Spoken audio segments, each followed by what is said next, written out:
Ranger sold his wardrobe. The Lone Ranger sold his bad dog. Well, you saw him, and you can't hardly know, 'cause times change, I know. On some days he's more than humble. On some days he's cold and mad, mad as hell. Well, you saw him, and you can't hardly know. It's so strange. Well, I know. Those lakes of golden water, those lakes of gold are all running out. Well, you saw him, and you can't hardly know. It's so strange. Well, I know. Joy, joy, joy. Work, work, work harder, sure as the hours. Joy, joy, joy. Work, work, work harder, you say.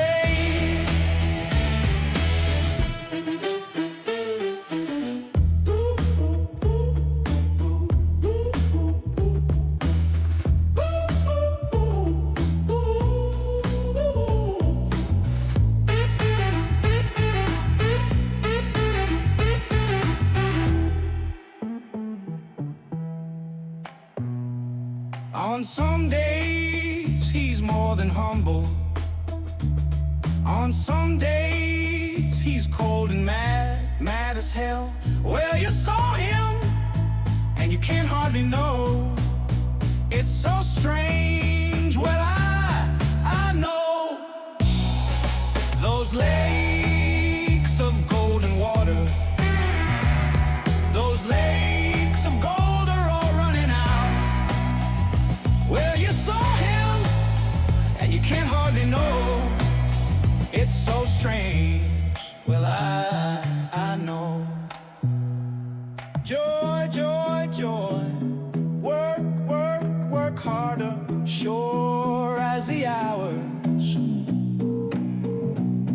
Joy, joy, joy.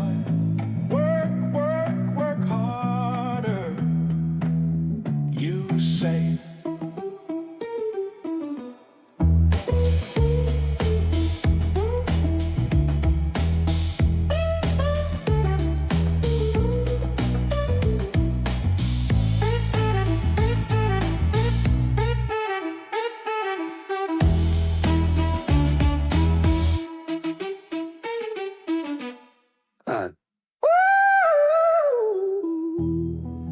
Joy, joy, joy. Work, work, work harder, sure as the hours. Joy, joy, joy. Work, work, work harder, you say.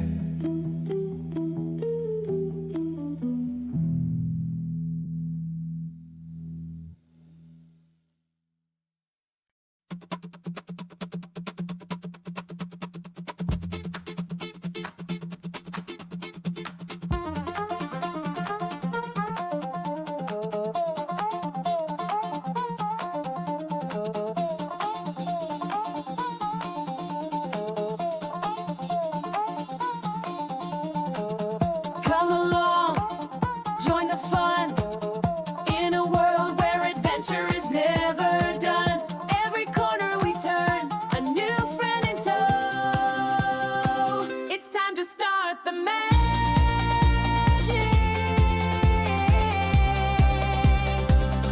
on the Globus Show.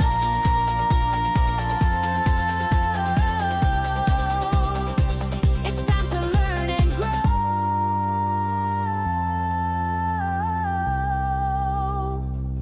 on the Globus Show.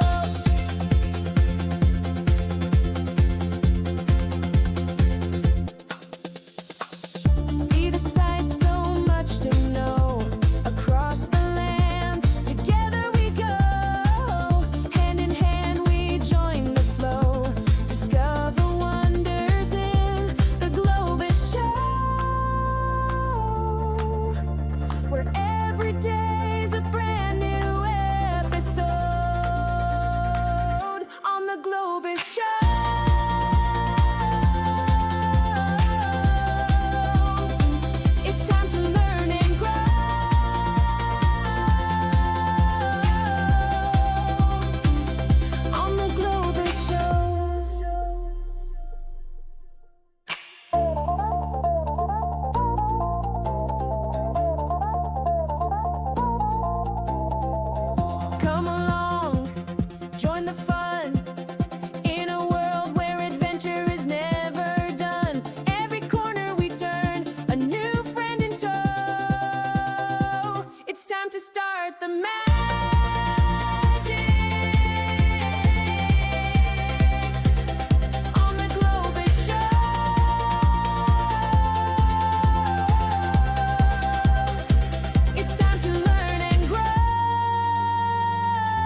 Excuse me.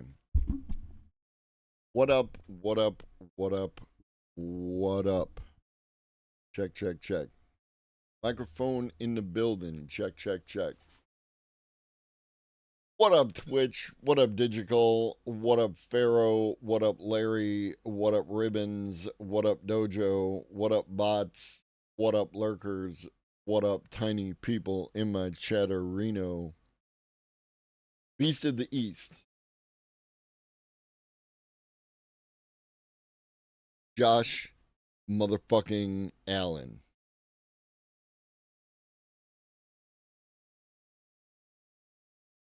That's a sports ball reference for those of you who do not sports ball.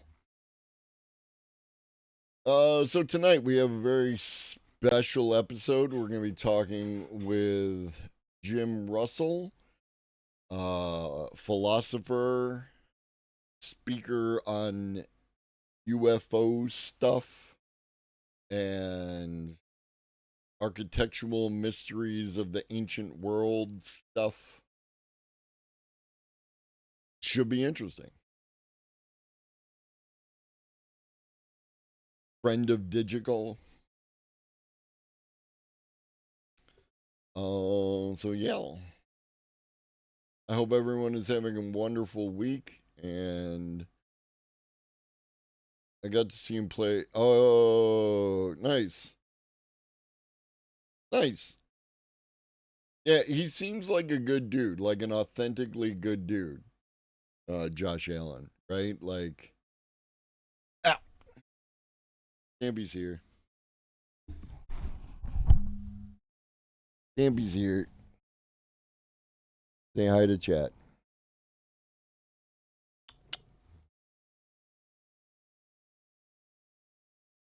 And you became his mod, right? That's what you said, Digital? So, means something. Dampy boy. Dampy boy. Dampy boy. What up, Cosmic?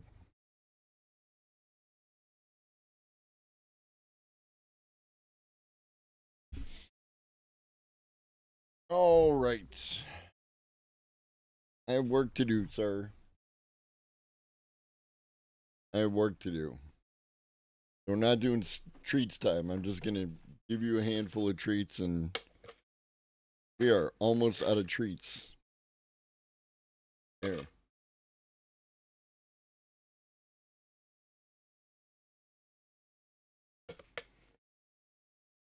What is a GT? I think you mean GPT, yeah, 5.2. It's one more than 5.1. That's what it is. We shall find out.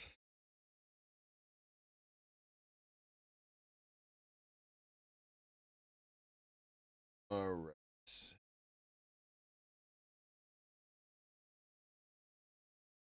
Hey. What up, old lobster? Is this the fucking enabled model we were promised in December? I'm gonna go no. What up, unicorn exhaust? Is it garlic? It's I think it is garlic. I believe it is garlic.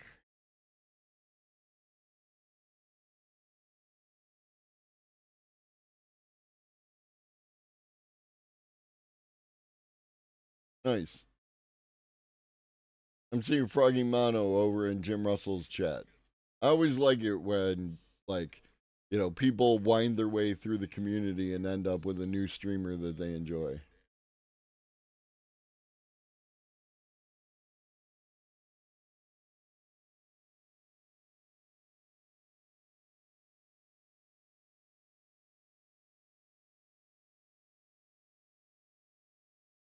That's exactly correct, Ribbons. That's exactly correct.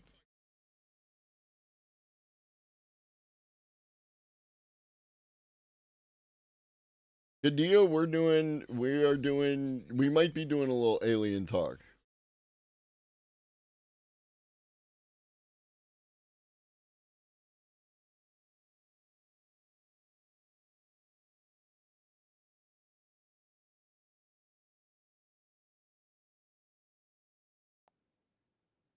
Oh, I think it is. Oh, there you are, okay. Can you hear me, man? I can hear you. Can you hear me? I can hear you. Now, can the stream hear you, I guess is the question. Let me see if I set this up correctly here, yeah. Oh, you can. You guys heard him, okay, awesome. Mm, yeah. Oh, there you are, man. All right. Awesome. You can hear him. Okay, awesome, dude. Well, Easy peasy. easy peasy. Yeah, listen, I'm not very technically, I'm technically challenged to some degree, so I set this up earlier, but, thanks to Twitch, they did a pretty good job of making it, accessible for people like myself, but, hell yeah. Well, dude, good to meet you, man. I've watched some of your videos the last couple days, actually, so, Nice. The yeah. last thing that you want to do is on the stream together stream. We just have to enable shared chat. So, Okay. our Start chat chats, sharing. that's it. And now we're good to Ah. go. Now our chats can talk to each other and we both benefit from the volume of people. Oh, cool, man. Awesome. Okay. Well, awesome, brother. Listen, there's everybody there. Welcome, everybody. Hi, everybody, and everyone from my chat too. Some people in my chat know you anyway, Globus. Digi, I know Digi is a frequent watcher of yours, and he's told me about you before. I followed you a little while ago, I think. Yeah. Yeah, no, Digital's been a member of my community for some time, and I know they're into the subject matter that you cover, and I got a shout out from you a few weeks ago, and so I had out of the blue, so I had to go check it out, see who is this person who's shouting me out, and then I started watching some of your content. Then I came in that one day, hang out for a little bit, and talking about like haunted houses and that kind of stuff, and Oh yeah. it's neat. It's neat. Your content's neat. Yeah, man. It's kind of the background of the channel is my love of philosophy and asking questions about things, and then my love of slop as well. So like esoteric stuff. We've got a pretty big bucket here, a pretty diverse bucket. But the main focus, how I got started streaming, was I covered the David Grush interview on News Nation. He's one of the big UFO whistleblowers. Mm. And I streamed that here on Twitch and had 600 people in, and then some people came and say, "Are you going to keep covering this?" I was like, "Well, maybe." Me and my buddy were just kind of frigging around, and I said, "Well, I guess I can." And that's so probably 2.5 years ago now is when I got started on here. So, how did you get your start on here, dude? I actually started. I was hanging out in a bunch of different communities, and I figured I'd give my hand at streaming. And I started looking at like I've been an amateur historian since I was a kid, so and a lot of people were covering news, but they weren't covering like the historical context of how did we get to where we are now. You know what I mean? Yeah, yeah. And so I wanted to do that, right? Like, let's, like if we're talking about what's currently going on, for instance, in like Haiti, let's talk about how we got to that point, right? Some historical background of all the progressions going all the way back as far as we can. And I did that for a while, and that was cool. But it gets really depressing real fast when you cover history. Um, Oh yeah. and then I'm also an artist, right? Like this piece right here is what a piece of my art, and out of nowhere, right? Like I was always under the impression that AI was going to come for the artist last, and what ended up happening is Midjourney dropped and they came for the artist first, Yeah. and it caught me off guard, and if it caught me off guard, I figured it would caught a lot of other people off guard, and I've been talking about AI ever since. Oh, awesome, man. Yeah. Yeah, that's crazy. Well, I was a musician too. I mean, Mhm. I haven't played music in the last probably year and a half, but that's what I did most of my life was I was a guitar player, singer, songwriter. Nice. And I remember when the Midjourney dropped too. And I never took AI too seriously. Obviously, AI was kind of quasi baked into everything for a while anyway. But when I remember when that happened, I was like, oh shit. That was kind of an oh shit moment for me. And now we've got the AI music, Mhm. right? The Suno. which I love using. Actually, I have to Nice. confess, I do enjoy using it a lot. I listen. To me, at the end of the day, man, like I know a lot of people, some of my buddies, like they're guitar players and pianists, are like, oh, screw this. I can't find any work. No one wants to. I'm like, you know what? Like at the end of the day, it's just it's we're expressing ourselves through this instrument. It's just kind of a new instrument, maybe, right? Like it's a new form of making music, right? Instead of just having like a bunch of strings and learning all the notes and whatnot, now you can prompt songs. So I was like, you know what? I'm not that opposed to it. How do Right. you feel about the AI art? My intro to my show is done with Suno and My circuitry's 12 years other out of AI date. tools. I can't keep up with today's high-speed, top-of-the-line Yeah, kids. same. Like I love it. Like I I understand the argument that some people have that using an AI tool, at least the way a lot of people do, especially the music stuff, doesn't necessarily make you an artist, right? Doesn't make you a musician, but Yeah. it kind of puts you on the same level as like a producer, right? Like a producer doesn't play the instrument, but they know what sounds good and they know how to combine the different things together.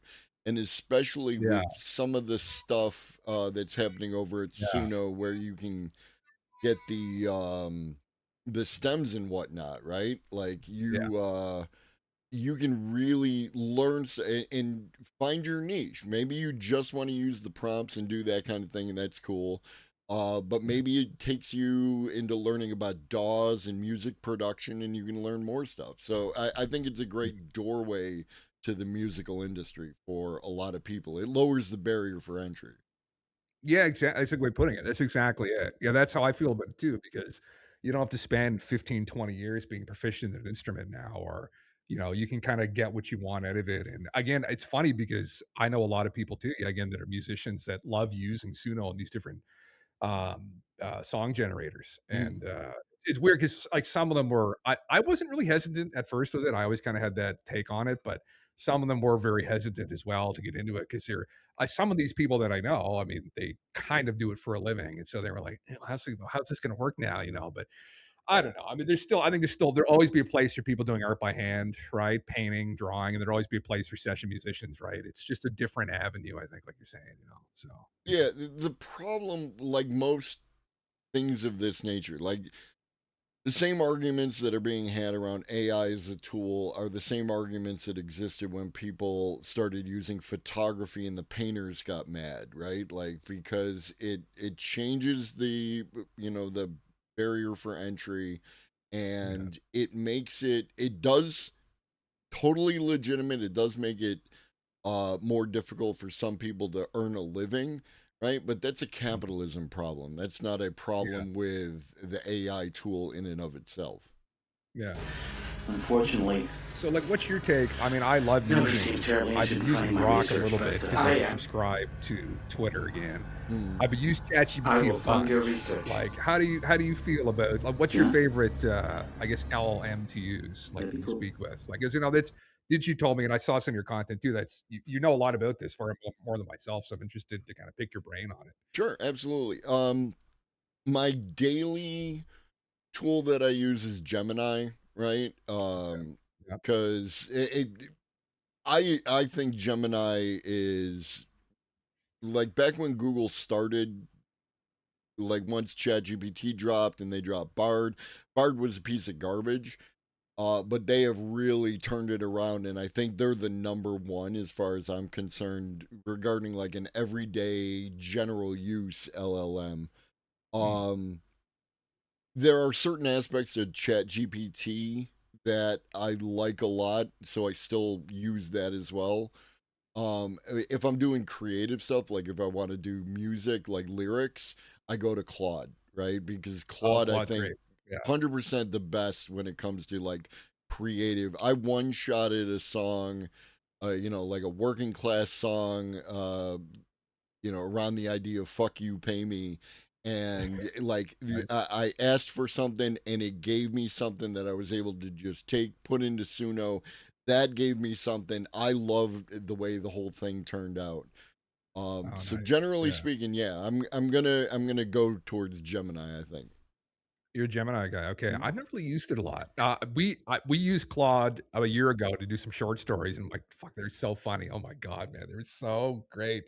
I haven't used it a lot since then. I usually use ChatGPT. I Mhm. use it a lot. Like we ask questions with it, all like philosophical dialogue with it. It's very impressive, man. It's beginning spooky how good it is, you Yeah. know. And like that's the thing. To begin with wasn't really on this train. I wasn't following it. It wasn't until Mid Journey that I started to really kind of pay attention. And like, so like, what's your opinion, man, on where you think this is going to go? Like, how is this going to upend? I think it's definitely going to have some kind of a serious upending effect on our civilization. I mean, like, what's your take on that? I mean, how could it not, right? Yeah, Like every step that we've taken going all the way back to like I mean, you could probably go back farther, but the printing press created the book, and the book mm, changed knowledge, lowered the barrier for entry to be able to read and gain knowledge, right? And yeah, really gave us I mean, prior to that, it was mostly controlled by the church with their transcribing stuff, but now you can take whatever piece of knowledge, and as long as you had a couple bucks to get something printed, now you can pass that knowledge on. right, And then we had radio, and then we had TV, and that now the internet, and you could learn and talk to people from around the world. And now AI, because there's so much information, it can be difficult to find the particular piece you're looking for. And the AI tools, I think, really give you that access to that one, finding that particular knowledge. Yeah, this is yeah. Stampy. Stampy is my co-star, or actually, I'm Stampy's co-star because they show up to Hey, see Stampy. buddy. Oh, hey, bud. I've got a dog, but he's usually behind the green screen. Right. But he sometimes also makes an appearance occasionally. Yeah. Yeah. Well, that's because a buddy of mine and a friend of the stream, Galen TV for people in my chat, who also teaches philosophy with me at university. We were talking about this just last night, and Mhm. I because he didn't really. It surprises me how many people have not even recently been using AI, Mhm. right, or have conversing with or using it as a tool. And that's what I was telling him because I don't think he minds me telling people this, but he's like, he's a teacher. He's going through his program right now to teach people, and a lot of the kids are using it to like, have papers written for them and whatnot. But I think personally for me, it's been a great tutor. Like Mhm. its ability to tutor you. Because that when we were in university in philosophy, the professors only have so much, or even teachers in school only have so much time to give you, Right. right? To help explain things to you, like to probably provide analogies to you to understand complex ideas. Like they're gonna get frustrated with you and say, all right, bud, I'm not trying to explain that the third or fourth time. You can endlessly just give you analogies for things until you get it, Yeah. right? And as it's been getting better with the hallucination rates, I think really it's crazy, dude. I think it's like you're saying it's a barrier before the book like opened up this new world for people to acquire knowledge, and this is like a new way for people to be tutored and just to become better people too, and more knowledgeable people, and especially as long as it's oriented at the objective truths and whatnot, which it seems to be still. I think it's I'm excited, yeah, Yeah. but A lot of it has to do with like when people get hallucin. You can. I understand that hallucinations still exist, but you can control for hallucinations fairly well. yeah, And then the rest of it has to do with how you're going about asking, the question, right? Like yeah, if you ask it in a particular, like if you get salty with the AI could definitely come back at you giving you the same in response because it's trained on our language and how we converse with each other and everything else. So mm, if it thinks what you want to do is have it, there's a Monty Python skit. Do you know Monty Python? oh yeah, yeah. Okay. Do you know the argument sketch where the guy goes in, he wants to have an argument? I don't know if I do, to be honest. And No. check it out. It's that Okay. kind of thing where like basically John Cleese is the guy in the office, and the dude comes in, he says he wants to have an argument, right? Like, and he's paying to have an argument, and the AI will do that for you, right? Like if it thinks you want to have an argument, it will have an argument with you. It'll give you salt right back. But if you do it, properly, if you actually engage with your own ability to communicate, right? Like, Yeah. what is the actual question at the heart of the question that I'm asking? Then you get a better response. You know what I mean? Yeah, oh, yeah. Yeah, definitely. Yeah.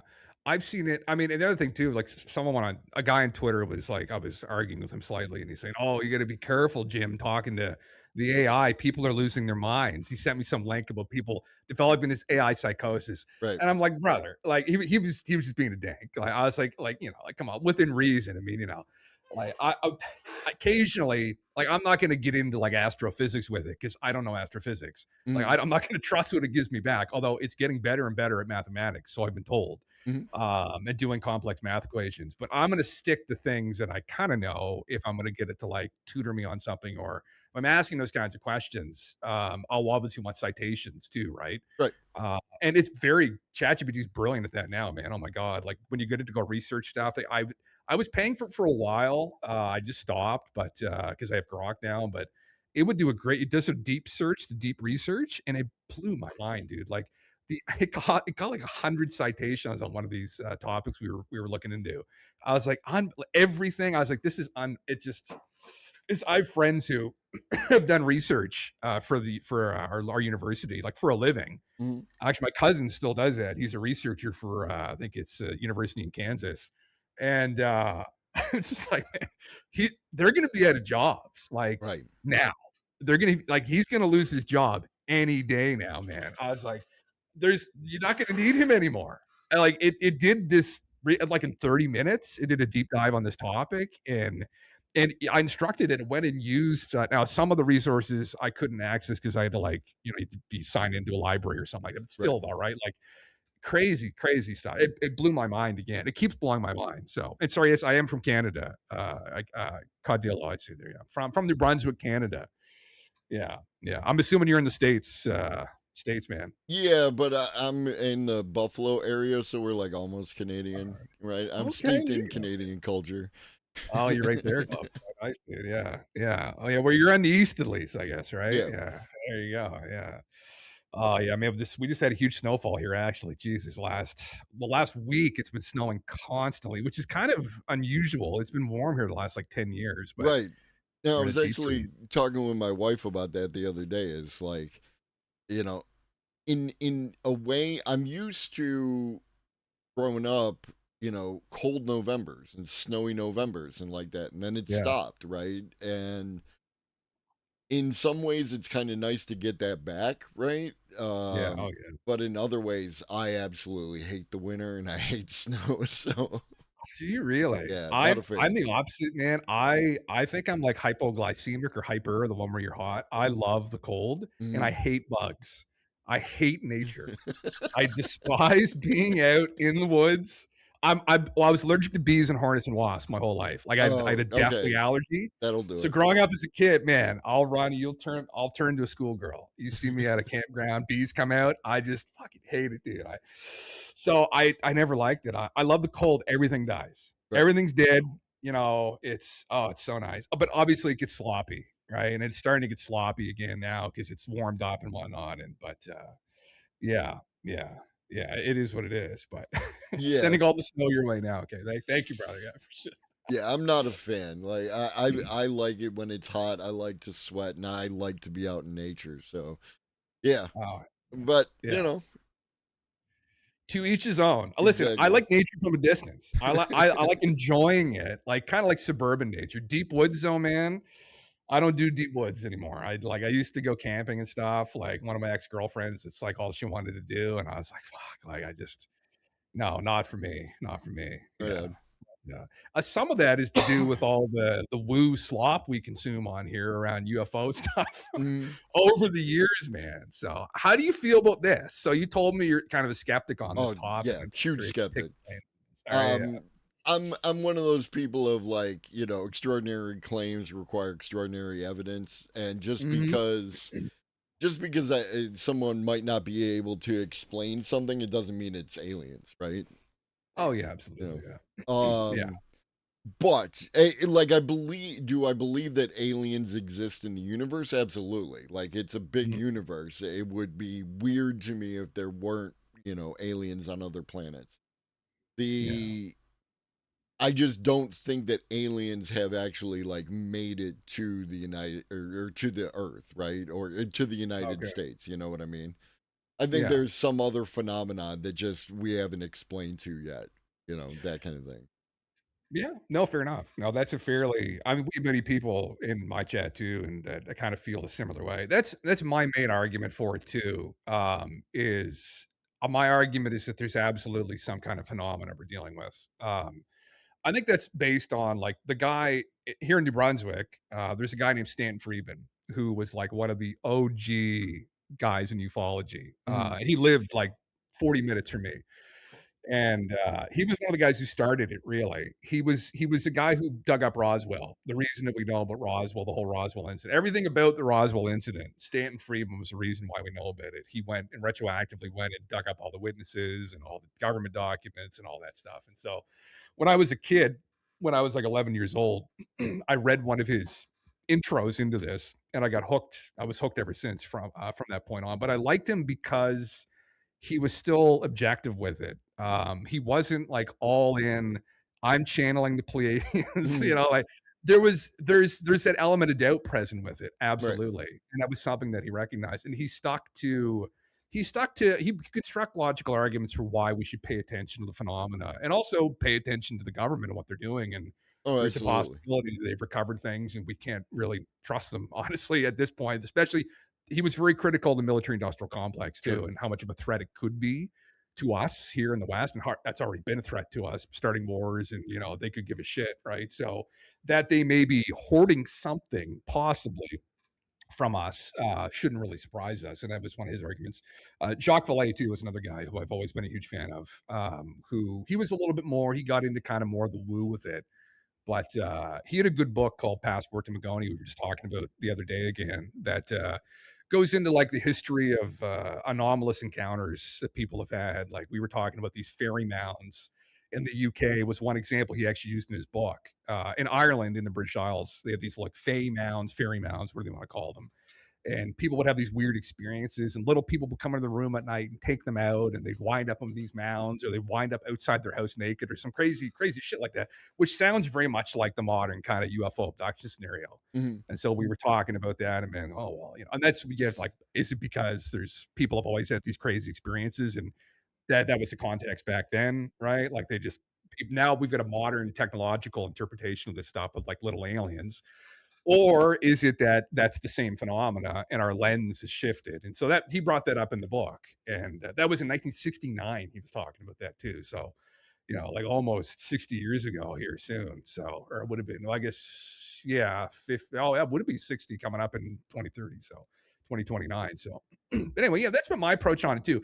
I've been desperately following and very closely following this disclosure phenomena. Like I've got on my screen, some people can see the Tim Gallaudet, this admiral from the Navy who testified before Congress. And Mhm. we've been desperate to try and, do they have something? Do they have something, man? That's the big question. Like we need the physical evidence is key, obviously, to Right. ground us in.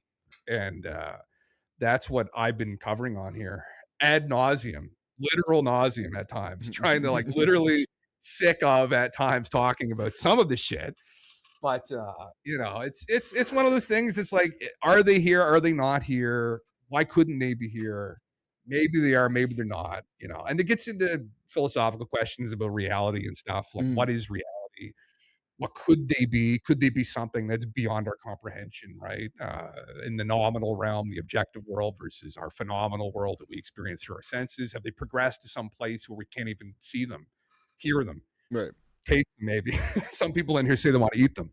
So, so I've been told at least. So, Yeah, yeah, man. and like, so my father had a lot of science fiction books when I was growing up, and next to those were things like Cherry to the Gods, When Worlds Collide, Oh my God. Hot Yeah. Blooded Dinosaurs, these kind of Yeah. things.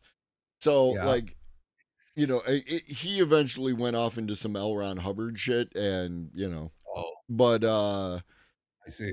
prior to that, it's like, I get it, right? Like people are offering people are have these threads and there's no one to ask, and this is something that I appreciated. You were talking about like ancient archaeology and Yeah. that kind of stuff, and I appreciate it from the you have these threads and no one to ask, right? It's not like you can go and ask someone, what does this actually mean, because all the people who were there when it was made are dead, right? Long dead, sometimes thousands of years dead. Yeah. And you have to kind of take all these different threads and weave it into some kind of narrative that makes sense. And within that, it goes like almost anything else. On one side, you have people who are into serious concrete evidence where, it could be this, it could be that, we don't know, this is what we do know, that kind of thing, all the way to it's literally the aliens from the ninth dimension who came through and taught people how to do this particular thing and then enslaved us, and that's why Stargate is a historical narrative, right? That Yeah. kind of shit. Yeah. Yeah. Yeah, man. Yeah, no, it's funny. I know Von Daniken well, Chariots of the Gods. Is it Worlds in Collision? Is that the book? Like Velikovsky? When Worlds Collide. When Worlds Collide's a book. Yeah. Okay, all right. Or maybe it's Yeah. Worlds in Collision. But I think- yes. Well, yeah, I know Emmanuel's work very well too. Yeah, there's a couple like themes on the stream here that we on the channel that we touch on, and I have an interest. I mean, we meme on the alien thing, right? That's kind of like what started all this, and I do the philosophy thing. We ask the questions about it, but I've loved like Graham Hancock's books over the years, right? Mm. He's Fingerprints of the Gods and Magicians of the Gods, and I first ran into Graham on Joe Rogan's podcast. Is where I ran into him. That was back in 2010, I guess. I had heard of him before, and I had seen him on a couple different history channels and whatnot. But I was very curious about him, and so I got his books. Well, I got his first book, and then I think the other one released in 2015. And he's caught a lot of flack recently, and I understand some of it. I understand some of it from the archaeological community, but he just asked questions about like what happened here, what is our history, and I think my approach to it too is like I don't know, like we're not like Giorgio Tsoukalos, like it's all aliens all the time. It's like Right. that's not. There's no critical thinking there, right? He's just it doesn't do it justice. Some of the constructions, we just don't know. And like my follow alerts are David Childress is one of the guys from Ancient Alien Show. Mm. He'll probably sue me at some point if my stream ever blows up, honestly. But that's like I love that show too, right? Like I go out, smoke a joint, watch Ancient Aliens. Like it's like one of the memes, right? But like for me, that show, as much as it's a meme, and their conclusions aside, I thought was always a great resource of like these crazy constructions from history. I always thought it was fascinating. Like we were talking about the night you guys came in, Pumapunku, which is one of those sites I'd love to visit, which like nobody has an explanation for. And then people can come in and insert aliens or whatever, but whoever it actually was, we like exploring that stuff here too a lot. We were talking about stories about giant people is something that I got onto like a couple years ago looking into, because I was like, first I don't know where I saw it initially. I probably ran into it through Zechariah Sitchin. Do you know who Zechariah Sitchin is? Not offhand, no. He's like the Nibiru guy. He interpreted Mesopotamian history very liberally, and everyone hates him, and Mesopotamian academia hate him.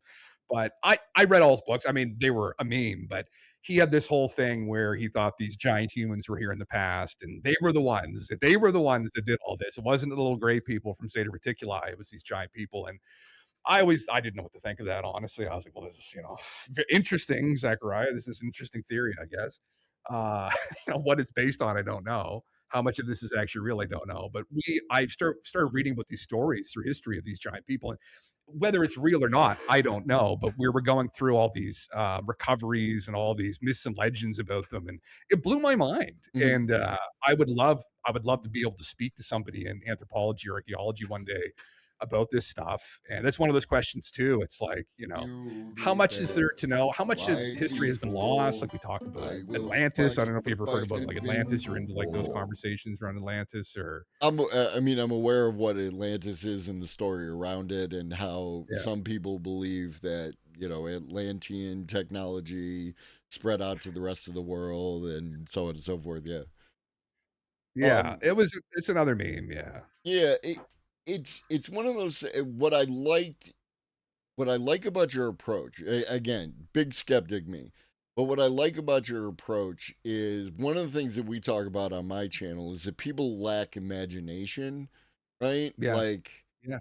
and a lot of times, especially when you start talking about AI or, politics, anything, people tend to go towards the negative, why we can't do something, everything else. And I'm constantly harping on chat that, like, look, I'm a smart guy, right? I can figure out all the reasons why something can't happen.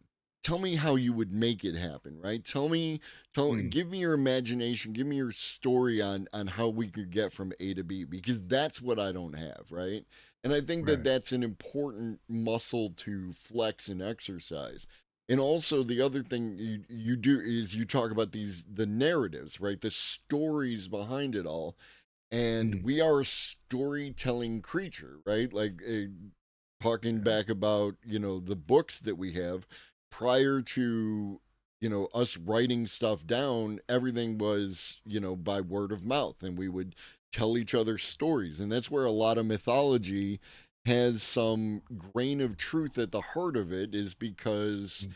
by telling this engaging story, people learn the cultural modes and social modes of the society, or a particular piece of information that is important to have. Like, one of my favorite things to cite is in the Bible, I think it's Leviticus, they talk about, like, you can't eat shellfish.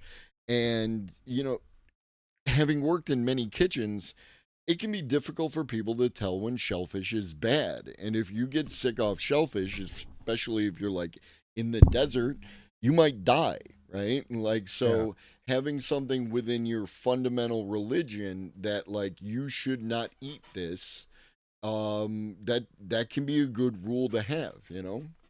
Yeah.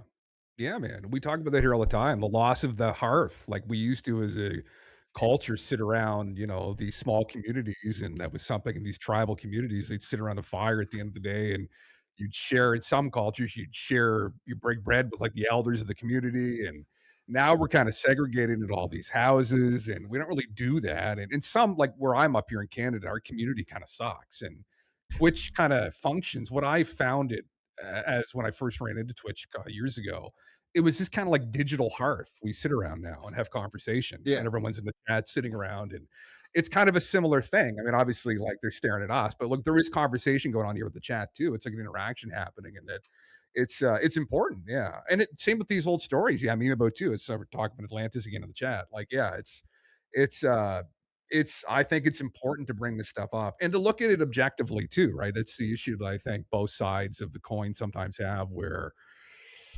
hypercritical or not critical enough. It's like walking this agnostic path, or just looking at it objectively, critically, like the philosophical conversation where you can, like, not necessarily believe it. That's the thing, but like also just find it interesting and find value in it. Like you're talking about with Leviticus and the shellfish, that you can find value in things. And yeah, I bought one of Jordan Peterson's book on the Bible, and I have yet to read it actually, but I've known people over the years too saying that, because I had a lot of atheist friends growing up, and they were Mhm. like, "Oh yeah, fuck the Bible and all these," and like, well, it was still an interesting text. It was a seminal work. I mean, it was an important part of our history, Mhm. and these stories have value in them still, and wisdom, right? That may be lost, and so it's still important to understand the stories and maybe not take its word as law, but Right. that's my personal interpretation, right? But it's still worth something. And I remember that was something that I remember we used to get in debates on that all the time. And but like, it's just I don't know, man,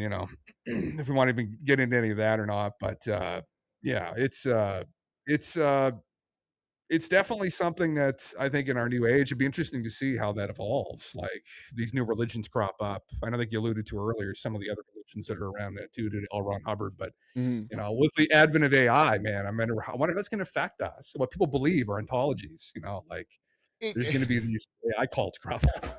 well, you gotta, like, putting on my tinfoil woo hat real quick. Hell yeah. You have a kind of oracle, right? Like, so you can understand like I would not condone necessarily people, having an AI religion based around current LLMs and the current context of capitalism and all the caveats that go with that. But you could see a path in which you have this incredibly knowledgeable oracle that you can ask any question to and get answers to and like find guidance from and that kind of stuff. You could see how that could turn into a kind of quasi religion, if not religion itself. Oh, It's yeah. it's not inconceivable. Oh my god. Oh, dude, I just saw somebody, I don't know which podcaster it was. I get them all mixed up now, but they had some ex-cult leader, and I was like, "Brother, you're way stupider than these AIs." Like, if you're able to cultivate a following, undoubtedly soon we're gonna have something like that crop up, right? Yeah. Whether we get to AGI or not, I don't know. I don't know what you think about that, man. That was something initially that I was skeptical of because Mhm. obviously, I've taken courses in this and talked about it a lot, but the nature of consciousness, what is consciousness? Is it something that can we achieve self-consciousness through, these AIs? Is that ever gonna be is that going to happen? And I realized for quickly it could be a problem way before anything like that hypothetically ever even happens, right? It's Right. gonna upend society way before that ever happens. And so, what do you think about that? I'm curious to hear your thoughts on like AGI and if have we achieved it to some degree already? Um, I so AGI I think is kind of like one of those moving goalposts. It depends on who you ask to define the terms of, what do you mean by that? Um, a lot of people like you went from AGI to consciousness, and a lot of people Yeah. do that. They think that consciousness is an important part of artificial general intelligence. Right. I don't, right? Like I don't think that's necessarily a requirement. It could exist without it. It's one of those things where in my imagination, right? Like I can see the idea of intelligence being separate from any kind of individual point of view or subjective experience. A lot Mm. of humans, being the nature of the way that humans are and the way that we experience intelligence, we think that these two things that are going on in our brain, intelligence and consciousness, have to go hand in hand. I Mm. have yet to see evidence that that's in fact the case. I know all of our examples indicate that, and this is where I'm a little more woo, I guess, in that regard. It is just because we Yeah. haven't seen an example of something doesn't mean it can't possibly exist. Right. So, like, I can see a point where you could have an intelligence. The other thing is that we're raised on this diet of science fiction of like Skynet and Yeah. other AIs like that have emotions, right? And they are, they're doing stuff in a way that we regard as like acting evil or something along those lines. And it doesn't necessarily have to be like that. It could just be doing it can be no more conscious than a Roomba, but you know just on a grand scale of having all the intelligence and all the wisdom to do almost anything it wants within physics, Mm. you know. Yeah. Okay. Interesting. Yeah.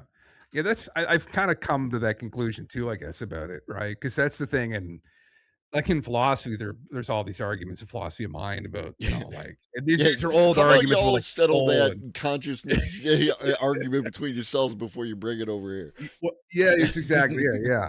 And it's like, well, I've seen some people like go off the deep end with this, where they're like, oh yeah, well, well, hypothetically, whatever our consciousness is, I mean, maybe if we create a platform that is the same level or a greater level of intelligence, base level intelligence with us, a soul will run in. This is like deep woo. A Mm, soul will enter into the AI, and now the AI has soul. We've created a platform. I'm like, oh my god, guys, like that's obviously on the far end of it right. anyway, but it's like, can we achieve something but I mean, even you see what it's doing already. Hmm. I'm like, I mean, like there was guys like Elon. I don't know how you feel about Elon, but like, Not a fan. uh, You're not a fan, yeah.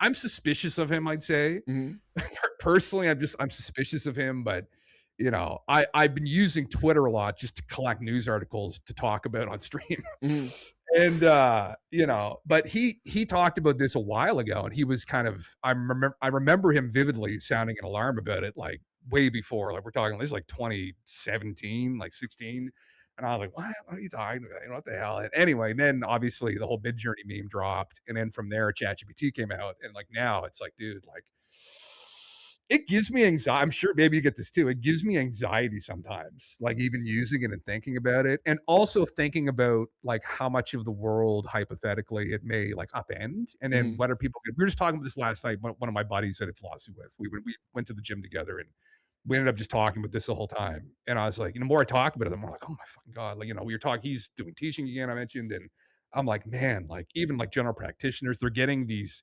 AIs to find cancerous spots on people, mhm. and some of them have done a better job than the actual oncologists, and they're like, "What the hell?" And I'm like, "This is gonna like what's gonna happen? Is everybody just gonna be on UBI here? Like, is that what's inevitably gonna have to happen? Is most of the population's just gonna be out of work? Like, what's gonna happen to the capitalist society? I mean, is it gonna crumble? Is that a good thing? Probably in the end, I would argue. I think probably we need to change anyway, right? But like, oh, Yeah. you guys, I think too, yeah. I'm not a huge fan of the capitalist system, especially as it's currently implemented. Same, dude. Yeah, I same. think I think part of the issue is the framing around the entire discussion about things like UBI and AI taking the jobs and the robots taking the jobs and all that kind of stuff is it's because everything that we do, like with healthcare and food and housing, is tied to the Mm, job that we do. yeah, That narrative is interweaved throughout everything. And so instead of looking at it, see, I would like, this is my utopian dream. I would like if we could reimagine it is that you're not losing your job to AI, you're getting yeah, retired, right? Like, because retiring is great because after you retire, then you go on vacations and cruises and you putter around the right, house, do all the things that you would do if you had that time. I think right. that having people be able to retire and stop working but still be able to enjoy life, that is a good thing. It should be a good Yeah, thing. But we need to yeah, make sure that people can eat and live because that's important. yeah. I'm the same way, dude. Yeah, I think this has been my argument too that, and maybe this is just some delusional egalitarian dream, but if people were able to just do what they wanted to do, what they love to do, and Mhm, express their creativity more, that we'd live in a better world at the end of the mhm, day. I think so many people are stuck, and myself included, are stuck in these cycles of just like, it's slavery. I mean, look at inflation right now, man. Like, and how much jobs are paying. And I've been in this situation where, just massively underpaid and overworked. And it's just they're just sucking everybody dry. mhm, And I there needs to be something that happens to shake it up. And if AI is going to be that thing that happens, then I agree. I think it's for the better, and I do think it would personally make a better world. I mean, but obviously there's going to be a lot of different steps along the way to get there. How are we gonna? How's it gonna happen? What we were talking about last night, which is maybe a bit dark, was like you've got like the peasantry, most of us, and then we've got obviously these like hyper elites that right. are in the West or in China or in Russia or wherever that are kind of pulling the strings.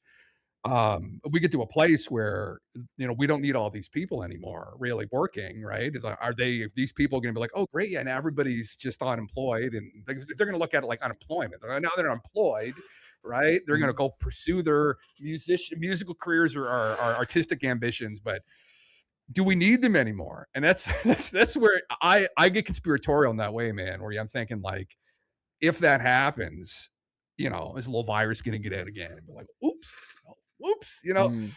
is there going to be a cleaning of the house? And that gives me maybe anxiety I don't need. But I do think about that with stuff like this, where it could be a great opportunity. But the elite concern me, man. I don't know. We don't know if we want to touch on this or not, but like and this dovetails into the UFO UAP thing for me too, though. And this is a part of the disclosure phenomena recently is that ultimately, if there's been recoveries and if they're playing around with this stuff, if it's true, it isn't the governments that have it anymore. It's private corporations. Corporations are the ones that ultimately, that's what the Dave Grush stuff, Lou Elizondo, the guy I got on my screen, Tim Gallaudet here, that was their concern really, is it's these private corporations and effectively some kind of global cabal.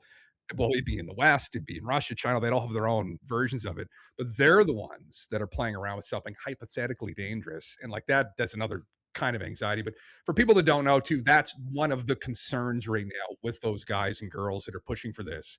That's why they're concerned, because they're worried about what happens with everybody else, right? If for whatever reason, well, if they could ever make a breakthrough with something like that, I don't know. But that's different obviously from the eye question, but I'll just more about, the whole Well, elite corporations and, like, because I have those same concerns, right? I yeah, just don't have the UFO piece, right? Like, but right. I can just move that over here to, okay, these elites, these corporations, these moneyed individuals who run in their own circles publicly, like Davos and all that crap. Oh yeah, man. Yeah. And they don't need, it doesn't even need to be aliens, right? It's just highly advanced technology, right? Right. All Yeah, this you believe. stuff that we get to play with now, the fact that I can walk around with this tiny little computer in my pocket all the time. Yeah. This is a tiny little computer on my wrist, right? Like all this kind of stuff. There's stuff that is like unaffordable for your average person, so only these people have it. There's stuff that's being researched, stuff that's cutting edge, bleeding edge, what have you. All of that is dangerous enough, right? Like Yeah. for all of them to control in such a way. So I can go there with you if I just Yeah. reframe it as not aliens but just high technology. Well, yeah, that's in and of itself, yeah, concerning. The conspiracy of the recoveries aside, Mm. that in and of you're right, in and of itself is concerning enough, right? I mean, that's Yeah, and yeah, and that's, they have class solidarity. They work together for their own interests. And the thing is, and the thing I never bought into the whole, conspiracies is the shit is happening in public, right? Like oh, yeah. you can see all the stuff going on, and they're telling you what they're doing. There is nothing secret, right? There's no need for Mm-mm. secrecy in that regard. They're just doing it out in public, and nobody's stopping them at this point in time. We'll see how it goes, right? Like with your Yeah, ultimate darkness scenario, like where it's a virus or whatever, yeah. they do nanobots or what have you. Yeah. All of those kind of things, to me, we are incredibly creative monkeys. We break Mhm. shit and rebuild it all the fucking time. You have Yeah. there's people out in this world who like using Linux, right? So like Mm. those people, if something were to happen, would be the same people who are like organizing little groups to fight against that, right? Like Yeah. every culture creates its counterculture. So I'm less concerned about that in the long term, right? I am Mm. concerned about all the people around me, like what most people when they watch a zombie apocalypse movie, they think that they are going to be one of these heroes. No, you're not. Sorry. Right? And Probably that's not. that's Yeah. what I want to limit. I just want to limit the suffering Mhm. between point A where we are today and point Z where we have, at least the potential from a utopian AI driven existence. You know what I mean? Yeah, man. Well, I mean, that was the whole point of civilization, communities coming together to fight against the harshness of nature, right? I mean, Right. that's the thing, and I think that's like I bring that up all the time. Like we get into these arguments, what we did a while ago, but like some of these manosphere dudes or like the Andrew Tates or these people, and I see a lot of like I'm 35, but like younger guys that have fallen into these traps and where it's like, well, why shouldn't I just be a piece of shit and Mm, take the bag and run off? It's like, well, that's in opposition. That's contrary to like community and civilization and what upholds it, right? It was Aristotle's belief. I'm a huge proponent of his virtue ethics, which is like just be a better person, cultivate virtues in your life, be a better person. People make up community and civilization, right? And community was an agreement from people, right, to work Mhm. together, the service to other attitude to push back against the harshness of nature. And obviously, when the community got large enough, it turns into civilization. It's a good idea, but it's like an argument for the good. But yeah, and like that's something we talk about here quite a bit. But because I've an interest in ethics and morality and philosophy as well, and going forward, like how do we make the civilization better? I mean, that those sides of it are that's the dark side of it, man. And you know, capitalism and corruption and oligarchy and greed, and it's just so sick, dude. And we Mhm. talk about that a little bit, but like it's something that bothers me a lot, yeah, and I desperately want to go towards some kind of however we get there. I mean, obviously, some people, content creators, push like communist type ideas, and if we could all sing songs together and hold hands and sing "Kumbaya," I mean, that'd be great, right? You know, I mean, at the end of the day, I don't know what works and doesn't work. You know, obviously, people get in all kinds of trouble on here pushing these different political ideologies. I don't know personally, Right. but I do know where I'd like to go, which is a better place than where we are right now. So, however we get there, I hope AI is one of those things maybe that does that. I don't know, right? I, Like, I yeah, definitely think it can. I yeah, am like, if you called me an anarchist, I wouldn't be offended, that kind of mm, thing.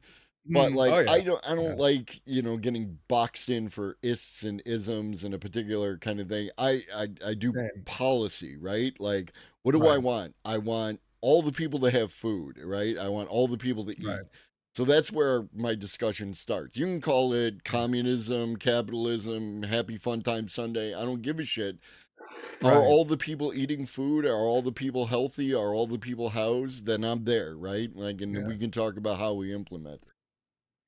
Yeah. Yeah, same. Yeah, I'm kind of the same approach that I know. There's so many dogmas people kind of get involved in when they attach to one ideology, like very dogmatically so. But that's same. Like, you know, I think I feel the same very much so that that's definitely what I would like to see. I think the basic human needs and human rights and whatnot and those kinds of names. But yeah, we don't get too much into the political discussion. Sometimes we do though. I kind of I talk about whatever here. It turns into a Everything's town political. square. Yeah, that's true. It is though, right? And I think, and I'm very in our own little community here too. There's some people that disagree with me on some of those points, and I'm Mhm. fine. For me, it's always like, well, I mean, constructed. What's your argument? How logically is it constructed? Well, look at it objectively. I'm not going to get mad or angry. I'm like, well, what do argue against that? Like, no, I'm pro capitalism. Like, all right, well, okay, what's your argument for that? I mean, Right. there's no better alternative. I'm like, well, well, there you go. Then you debate that idea, I guess, right? And it's like, that's one thing online. Obviously, these bigger communities online and on Twitch and these other content creators. I mean, it's a clickbait, it's a rage bait too, right? It's something like, as I'm trying to like make content, and I think we all are trying to make content to break through to some degree, right? It's like I desperately don't want to do that, I guess. I don't want to do those kind of like clickbaity, rage baity things. Man, it drives me fucking nuts personally. A lot of them drive me nuts for that reason, but Yeah. they're It, making bank. it's So and well, that's so way back in the day when I first started streaming. I mm, learned some lessons from some smaller streamers. One of the most valuable was especially like when you turn on that camera and there's like five people in your chat and it's like, am I really going to do this to, for five viewers or whatever? Stop thinking yeah, about them as viewers and start thinking of yeah, them as like five people who came to your house, right? yeah, Five dude, people in your literally, yeah, house is a lot of people, right? And they all came to hear yeah, what you had to say. And I think that's important. yeah, The other thing is, are you doing this because you have something to say and you want to say it and you want to say it in your way, or are you doing it to chase the bag? If you're doing it to chase right, the bag, just admit that to yourself and just do that. yeah, You'll be chasing it forever, but it's a thing. But if you set your sights on, I'm just gonna do what I want. I'm gonna talk about what I want. I'm gonna, just and then be happy with the ups and downs of that thing. Then you might not ever make it big and make bank, but you'll be yeah. more satisfied, which is what I go for. I'm with that too. That I'm right there with you. I like having conversation. I mean, I've been doing this. I did it for a year, 2 years with literally nobody in here, just like one or two of my buddies, and I just what I enjoy the most too. Yeah, that's my whole meme where I don't it'd be nice if you could do something like this for a living, but like I genuinely enjoy the conversation. I just my thing too is like I've had many friends I've met on here who are experts. Some of them, I met who know a lot. I mean, there's many people in this chat right now that know way more about ufology than myself. They know Mhm. about all the incidents, all the histories, all the documents, everything. I've met other friends who are involved in like physics. I've met one of my friends, Drunk Physics, who's come on many times, who's a physicist in the UK, who's very much involved. And I don't know if you're in here right now, drunk or not, but and what's going on, and even what's going on behind the scenes and stuff like that. So, I'm curious. I think that's something too. Like I try to be a curious individual. I want to hear other people's wisdom and what they know, and it's part of the fun of it, dude. Like that, I Mhm. don't know, all these guys just out there, girls just like, chasing the bag. It is kind of this hollow thing, right? There's nothing more to it. There's not a little soul in it, or whatever Right. you want to way of putting it, I guess. But that's been my kind of meme too, I guess. So raises autistic hand. Yes, one of the experts. Yeah, literally though, man. Yeah. Yeah. Yeah.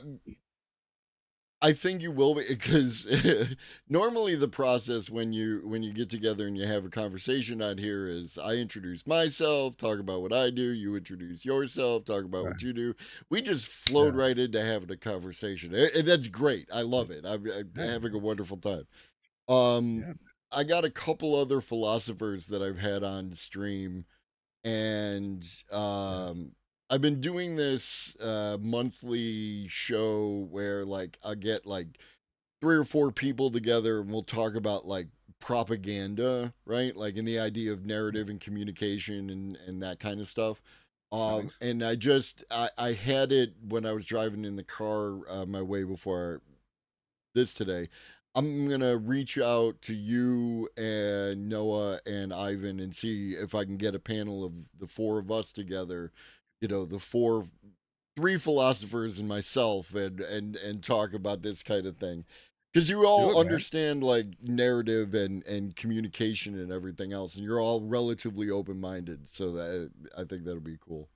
Hell yeah, man. Well, listen, I mean, you're asking all philosophy is just asking questions, right? The love of wisdom and asking questions. We're doing philosophy right now. That's what it is. I mean, I hate when I know people too, because I was in academia for a while. I got my degree and I was going to go do my PhD, and some drama there, and kind of got in a fight with a guy a little bit who I studied under, and about going forward, and so like I do not love academia. I think philosophy is one of those things, like we're doing it right now. I'd be very curious. I'd love to meet those guys. Like I'd love to do. That'd be awesome. Yeah, I'd love to.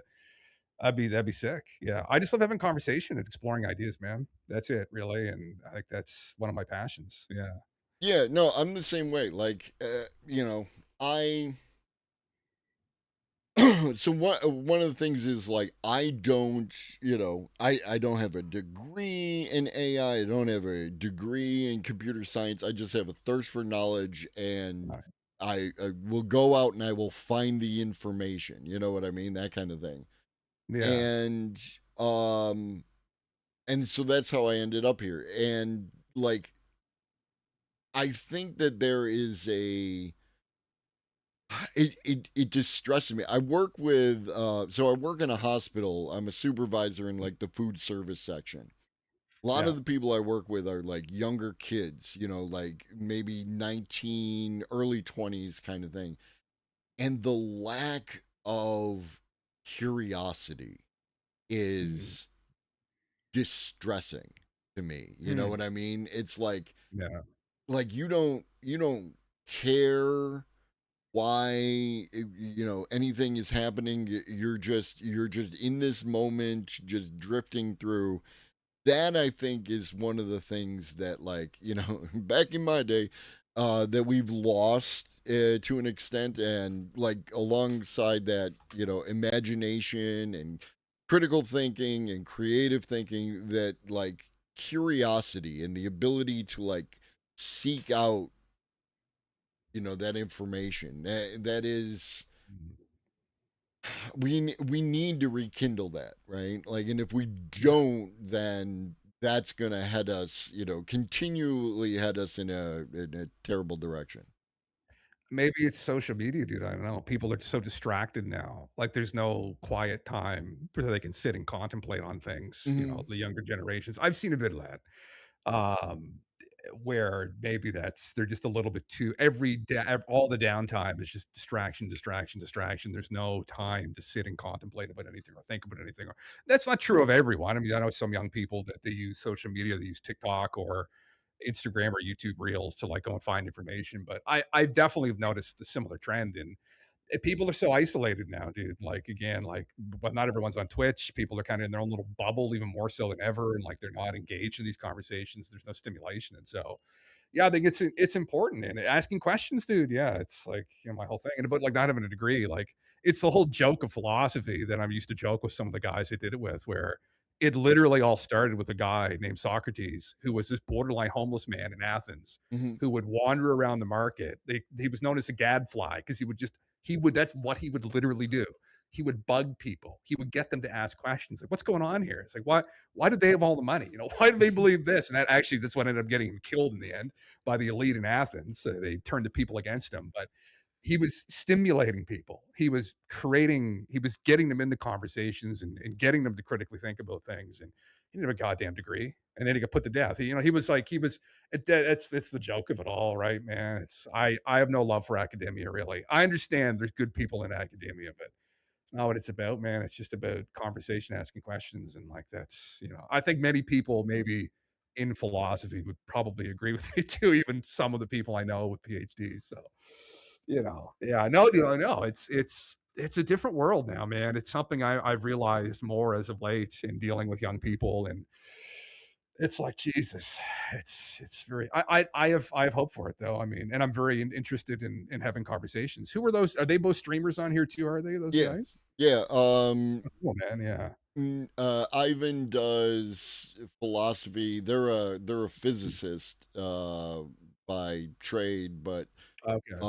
philosophy on here, and Noah, Noger, takes, like a philosophy paper and will read it, Oh, cool. talk about it, break it down, and then chat gets to vote on it, and it's an entire like interactive process that they have. They're not like streaming all the time. They're like once a week, twice a Mm. week kind of thing. Oh, Uh, right on. but they're great. I Oh, cool, appreciate man. both of them. The communities that they have, they are, and I've had both of them. I've had three conversations with Ivan where, like, one point in time, I had Ivan on to, to act as the what is it interlocutor regarding thoughts of like the post work utopia AI driven kind of thing, and it's Oh, fun cool, dude. because Oh, yeah. if you I think going back to the idea of these people on the internet, certain communities, the way that people talk, the way that they like fight in order to create the drama which drives interaction. um I can hold thoughts in my head that I don't agree with. And I can take the Right. thoughts that I have in my head that I do agree with and interrogate them, right? Like I'm not Right. married to them. If it turns out there's something wrong here that doesn't fit with the new information, we can remove that and replace it with the good information.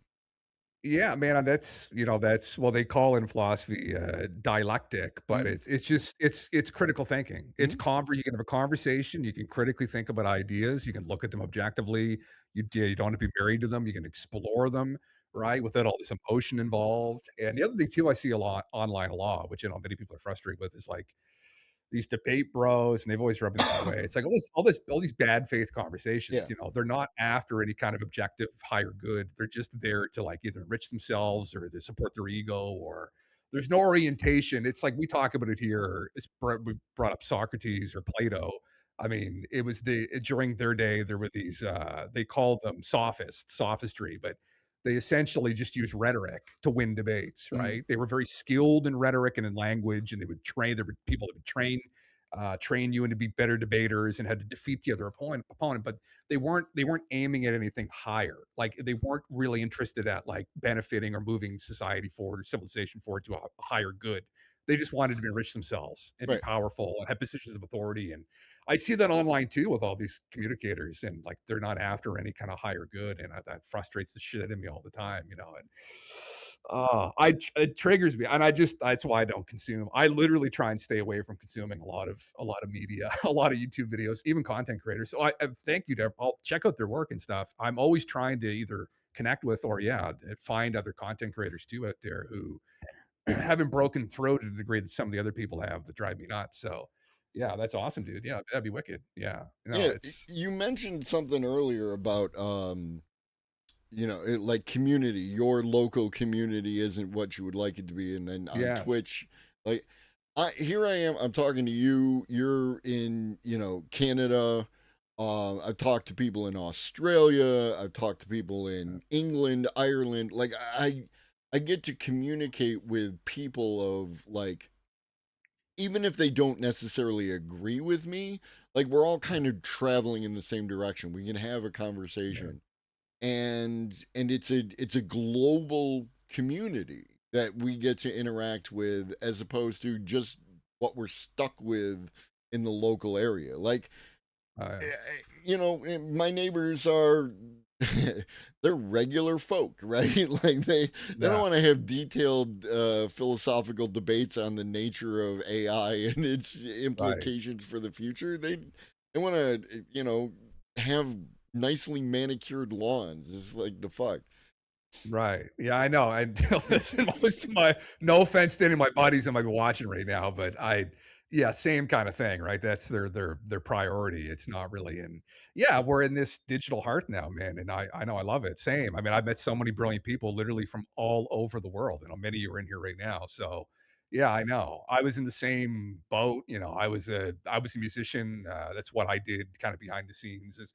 I tried to turn it into more of a hobby in my younger years, in my early 20s and stuff, and bouncing around from bar to bar or making EPs. I still have some of my music online somewhere. You can probably, for anyone that's curious, you can just click my links. You can find some of it probably still. But yeah, I kind of got fed up too, where that we're a very small city where I'm at, and it just drove me nuts. And so yeah, I came onto the internet to have conversation too, man, to talk to people like you, Globus, and others. And I think that's yeah, to explore these ideas together and in good faith, and find people of like mind who want to explore these ideas in good faith together. And I think that's something that I'm glad to finally be moving in a direction where we can have I can have more conversations, and I'm glad we met, dude. It's been awesome. Yeah. Yeah, no, absolutely. Yeah. And that's like for if there are members of your community or new people who just happen to stumble in on this conversation, Mm. you don't have to be a fan of AI to like hang out during one of my streams and have a conversation. The only thing that we ask is that Mhm. you come in good faith. There are people Yeah. who have been in the community for a long time because they don't like AI, but they want to know exactly what's going on, right? Like they Right. need someone to cut through all the noise and the propaganda of both sides of the Yeah. argument to like talk about what's actually happening. Yeah, and as Pharaoh says, bring receipts, right? Like I'm a Yeah. very evidence-based guy, right? Like Nice. I'm willing to consider whatever it is you're bringing, but like you got to Yeah. show me. You can't just tell me you saw something. Right. Hell yeah. No, dude. Yeah, that's awesome. Yeah. Very similar. Yeah. Same kind of vibe here too for anyone that's watching that. I mean, many people came in initially because I was watching UFO stuff, but same thing. I mean, I like exploring all kinds of ideas, whether they're esoteric things or it's to do with kind of more woo topics or ancient history, more generally just philosophy and ethics and morality. But yeah, yeah, same, dude. I mean, I think that's the good faith is a big thing, right? Mm-hmm. Coming in good 100%. faith, and I've been I don't know about you, but I've been very fortunate to find that like I have not had, and not that there have been times like I streamed one event I had almost 1,000 people in. We had a couple shitheads come in there, I guess, but like for the most part, it's been unbelievably good. But I think that's a reflection of most people are good, and I've always been a huge proponent of that over the years in dealing with people that have been down and out or people that have had issues. I do believe that most people, although some people may be misguided, are good, and maybe that's just a reflection of that. That even in here, a lot of the people I've had interactions with, it's all been mostly been positive. Maybe that's a reflection of Twitch and moderation teams and people getting banned who are complete assholes. I don't know, man, but I've been very fortunate so far. There's been one guy we had an issue with slightly. So, but other than that, it's been great. I've loved it. I loved all the conversation too. I don't want to. I'm streaming a Kick right now too. But I love Twitch, dude. I've always loved Twitch. I've always loved the people on Twitch, and God, I hopefully the platform continues on and doesn't spiral down the gutter. But I have faith. I have faith. We'll find out. That's We'll find out, dude. Yeah, we'll find out. Yeah, I'm shaking it. Yeah. every so often we get like a troll in or like somebody who's coming in bad faith or whatever. They just don't get what they want from me, right? Like I'm old school internet. I'm from back in the dial-up days. Like I was here when this was all like trees and grass. So like you have to really go. You're trolling whatever people say. It just doesn't. It doesn't hit with me. I don't take it personal. Oh, You yeah. you are. There's another streamer. She snaps. That I talked to, and the way that she put it was that these people are looking for love, right? They are looking this, and this is how they define love, right? Is that they need to make themselves feel good, and they do that by having these negative interactions with people and feeling Right. like they win. And reframing it into that context is just, I'm not going to, you can't manipulate me, right? Because I've been through those Right. relationships and I'm just going to not give you what you want, and I'm going to turn it into something, positive, and we're going to talk about whatever the hell. And eventually, they either stick around. Some of them have stuck around, but a lot of them just wander away, and we never see them again. Yeah, that's a good way of handling them, actually, dude. That's probably very true. It's like it's the well, kind of like the Nick Fuentes or like the 4chan people. Right. He's a child bred on 4chan, which is very interesting to see that manifest itself. But yeah, Interesting those is guys, one way to put it. Yeah. interesting, definitely. Oh God, yeah. Hendrix is saying, "Oh yeah, about Varginia." We'll have more conversation. We'll get deeper into this, and we'll get you into some of the deeper incidents and whatnot. And people, maybe they're in here from your community too, that are curious of like good UFO incidents. Varginia is a good example of one, I guess. That was one we should definitely talk about, definitely at some point. But I always purposely mispronounce it as Vargina, but it is pronounced Varginia in Brazil. But that was a crazy incident. Have you heard of that before, No, Clovis? no. Oh But my God, it dude. was interesting. It's something I said right before we started, right before I, said that I was ready when you are. I looked into your chat, right? I brought up on my phone and I saw Froggy Mono, right? Who I think came over on a raid, and they were in your Yeah. chat. And this is something that I absolutely love about Twitch is Froggy. I met Froggy over on this other guy, Zatchab's, community. And then they Okay. come over to mine sometimes. And then now they came over to yours, and now they're hanging out with other people. And it's just watching these, chatters end up in these different communities.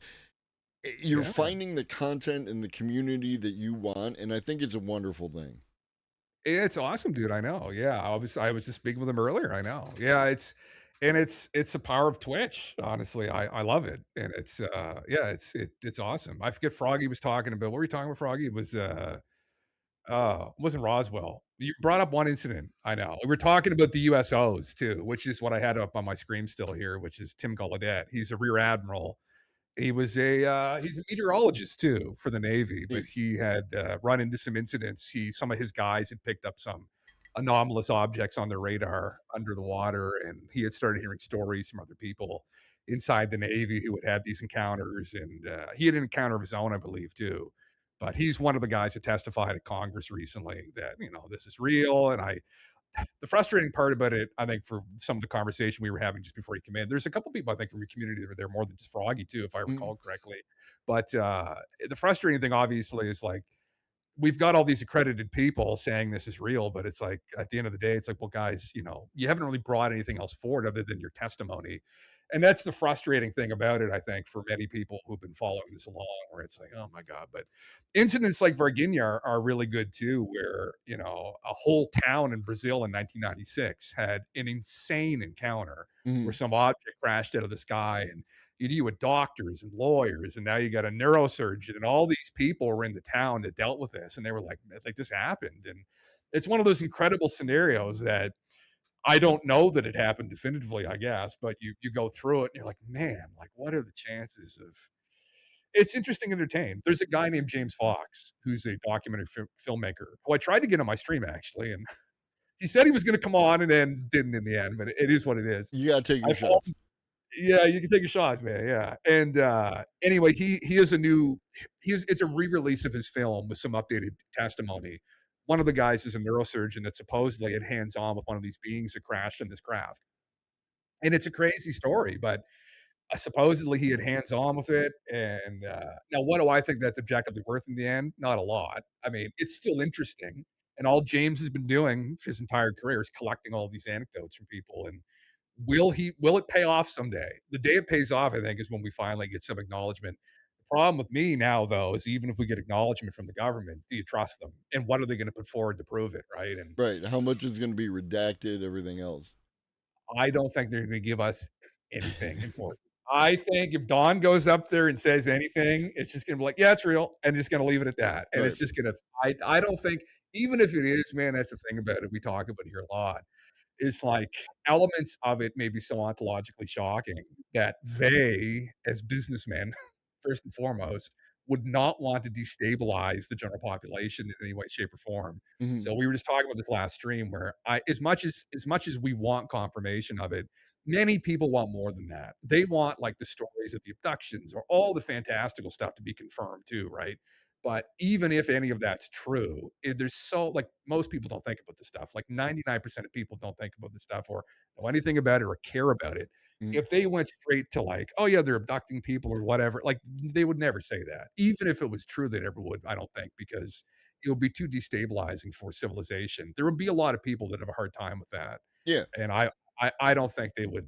So it's like so really what we need, and they call this term in the community is called catastrophic disclosure, Mhm. which is what these well-to-do guys have termed. They're like, we hope this doesn't happen. I'm like, boys, I don't know what you're on. I hope this does happen. Like that's what I'm praying for is some catastrophic disclosure because we want everything. We want the whole truth, right? I Right. don't want to play around with, half truths and all that crap. I want the whole thing all at once. So that's the sticky situation we find ourselves in a lot here in my little community is we're talking about this and we're watching this trend closer and closer towards maybe this is going to finally come out, but I know in the end they're never unless somebody pulls a Julian Assange or a Snowden or which would be even more than what they did and really just leaks everything with evidence and data and it's not going to happen.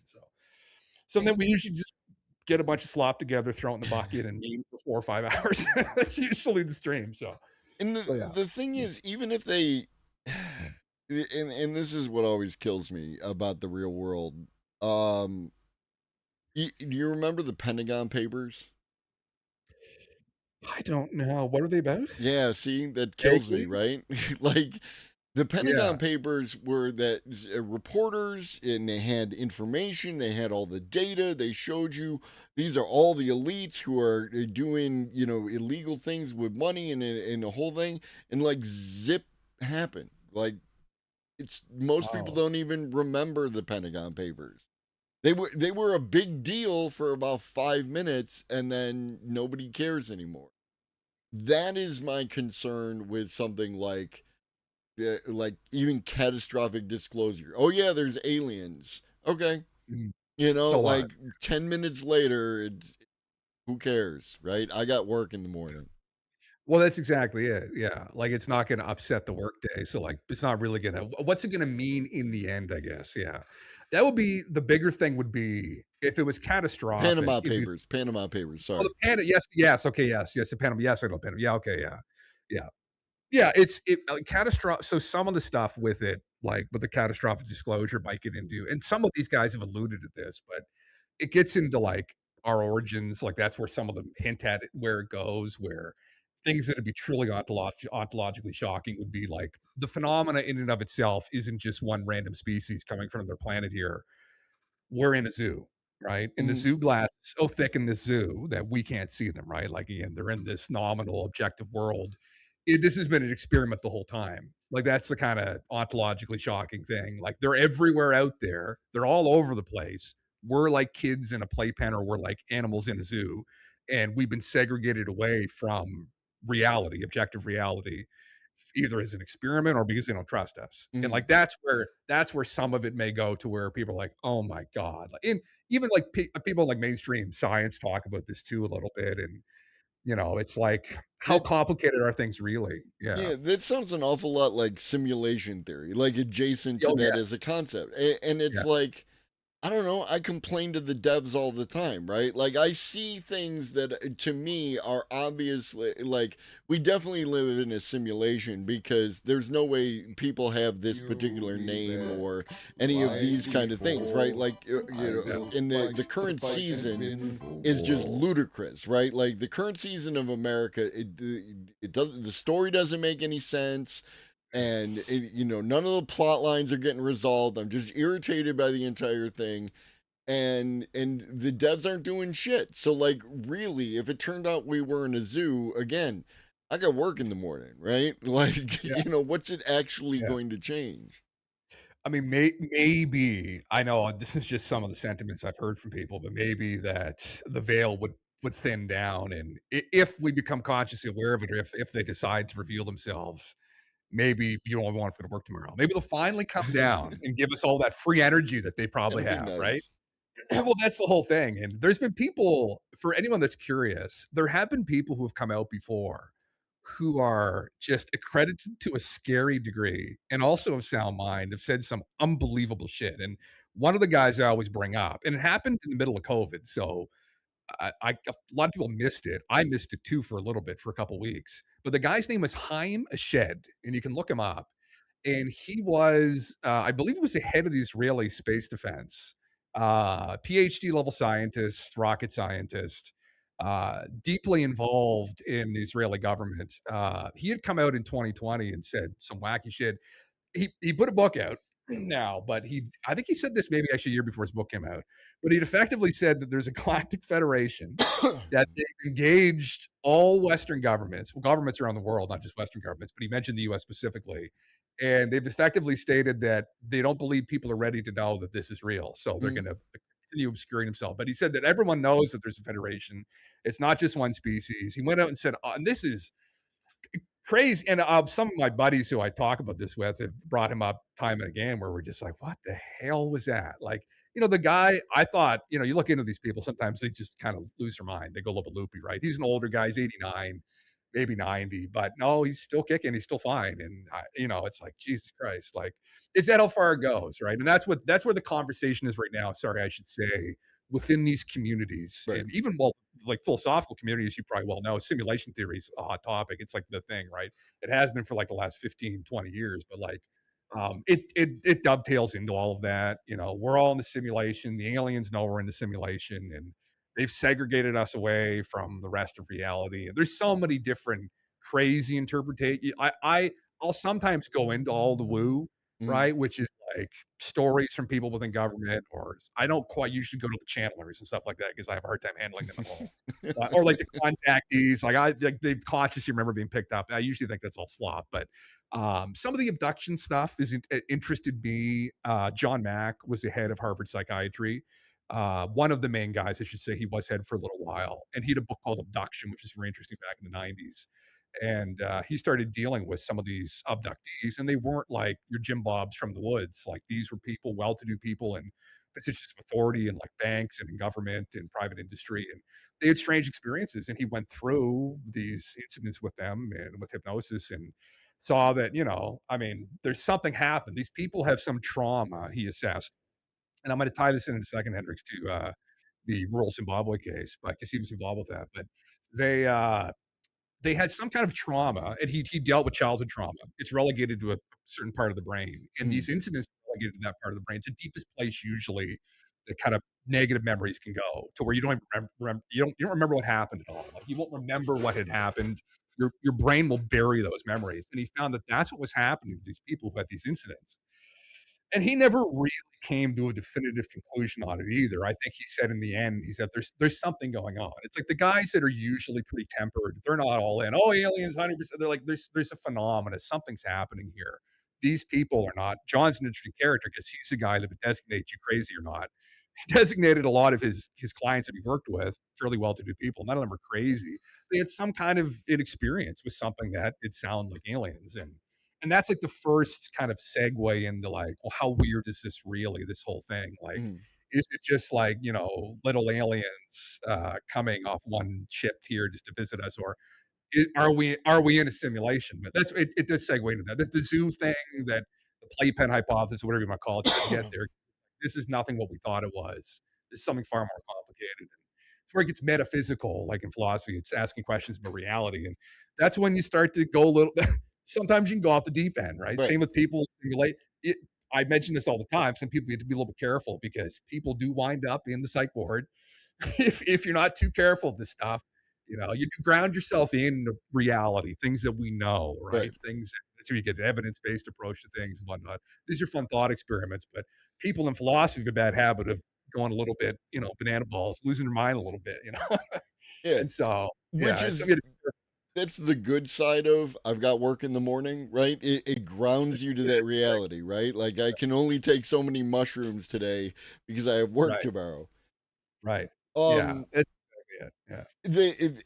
Yeah, you talked about the dark side of something earlier. There was again, my father in his sci-fi books. There was a book series. I have no idea what it is, so I can't help you there. But there was there was an alien federation, right? And they were aware of the Earth, and they got attacked by somebody else. And because they're an alien federation, they didn't have any ability to fight those other guys.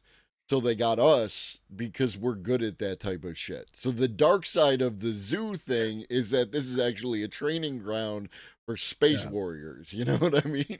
Well, yeah, it's funny you should say that, Clovis, because that is one of the conspiracy theories in the community right now. Is that there's this date called 2027, and in 2027, so in less than 2 years now, there's going to be an invasion by aliens. That's something that everyone's talked about. There's going to be something. I should say something's going to happen in 2027. So that's something we've talked about too, literally ad nauseum for me at times. Where I'm like, I don't want to talk about this again, but it keeps coming up. It's like it's some of the woo slop that gets rehashed in these communities Right. where people, even some well-to-do people, have hinted that yes, something's going to happen, and you just wait. And that Lou Elizondo is one of the guys that testified, who was an ex counter intel officer, and he got the videos out in 2017. There was those videos released, like the gimbal and the go fast, and they were like it was a big deal. Anyway, he's a guy who's mentioned a couple times. He titled his memoir "Imminent."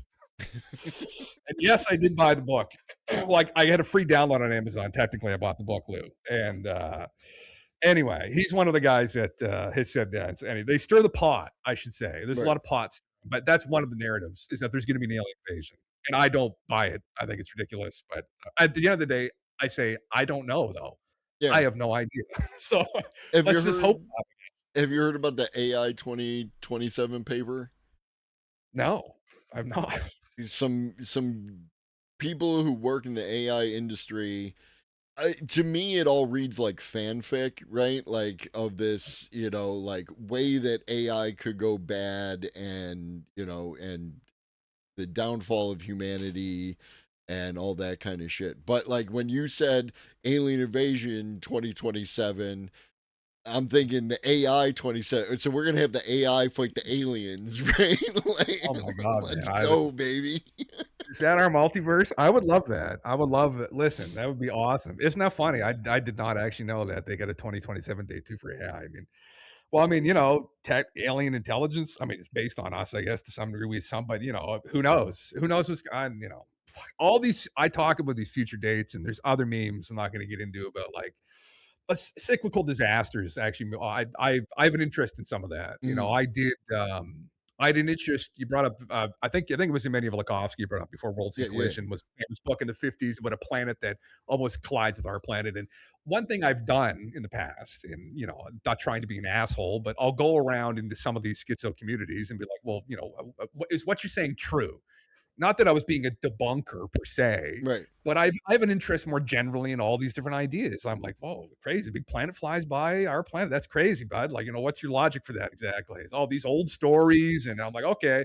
And then there's like channelers out there saying that we're all going to die every year because like Nibiru, which is like this planet out there, is going to kill us. And so I've over the years I've challenged some of these people, some of these purveyors of these theories, and so anyway, but this cyclical cataclysm thing is something too that comes up a lot, and that's been thrown in too with I think it's 2027 or 2032, and that stuff fascinates me. I love like Randall Carlson stuff. I don't even know who he is, but he's a pretty grounded dude. It's about like the Younger Dryas, like the end of last ice age, and how it was a huge cataclysm, and we're just realizing that now, and maybe we go through cycles of these things happening periodically, and I dug pretty deep into some of it. Some people think like the Exodus in the Old Testament is one of those incidents where there was this destruction that happened and that it happens every so often, every couple thousand years or something. And so it's weird because like it's all these in like ufology in these circles, it all kind of segues together somehow too. It's all slop in one bucket, really. It all gets stirred together. And that's something we've covered here a lot for people that watch. I know that we've gone into some of these theories. And I like exploring these ideas. I like also trying to get to the truth around them too. But Mhm. that I do, it's fun. It's fun. It's like, wow, like, there was a wall of water like 30 stories high that ran off the ice sheets like 10,000 years ago. Like, that's crazy. I didn't think like that ever happened or would be possible, but it did, I guess. And so that's piqued my interest too. But listen, hopefully that doesn't happen. Hopefully we don't end up in a cataclysmic scenario. Hopefully, But I got work in the morning. we got work tomorrow. Day, man, it's until the day that halts work. It's not really anything to worry about either, right? It's just fun. And what am I gonna do, right? If the sun decides to kill us all, what am I gonna do? Well, exactly. Yeah, yeah, yeah. I mean, it's like oh, all the preppers. We were talking at the start of the stream. There's these guys, these prepper communities. Just they're always waiting for war, and I'm like, you got like they got like 150,000 followers on Twitter. They're like, yeah, I got all these supplies. I'm like, brother, if this ever goes down proper, you better guarantee that the government's going to kick your door in and take all those supplies. The second it gets real, like they're going to throw you out in the street. Like, good luck, good luck. I mean, within reason, yeah, you don't want some preparedness, but it always killed me. Like they're waiting for the end of the world, and also advertising that like they've got all this stuff and they're going to be safe. Right. I'm like, no, you're not. That's why I haven't done anything. That's why, listen, there's all kinds of people around. We joke about that. It's not really funny though. I How mean, dystopian things would get once the food runs out. Yeah. Like, geez.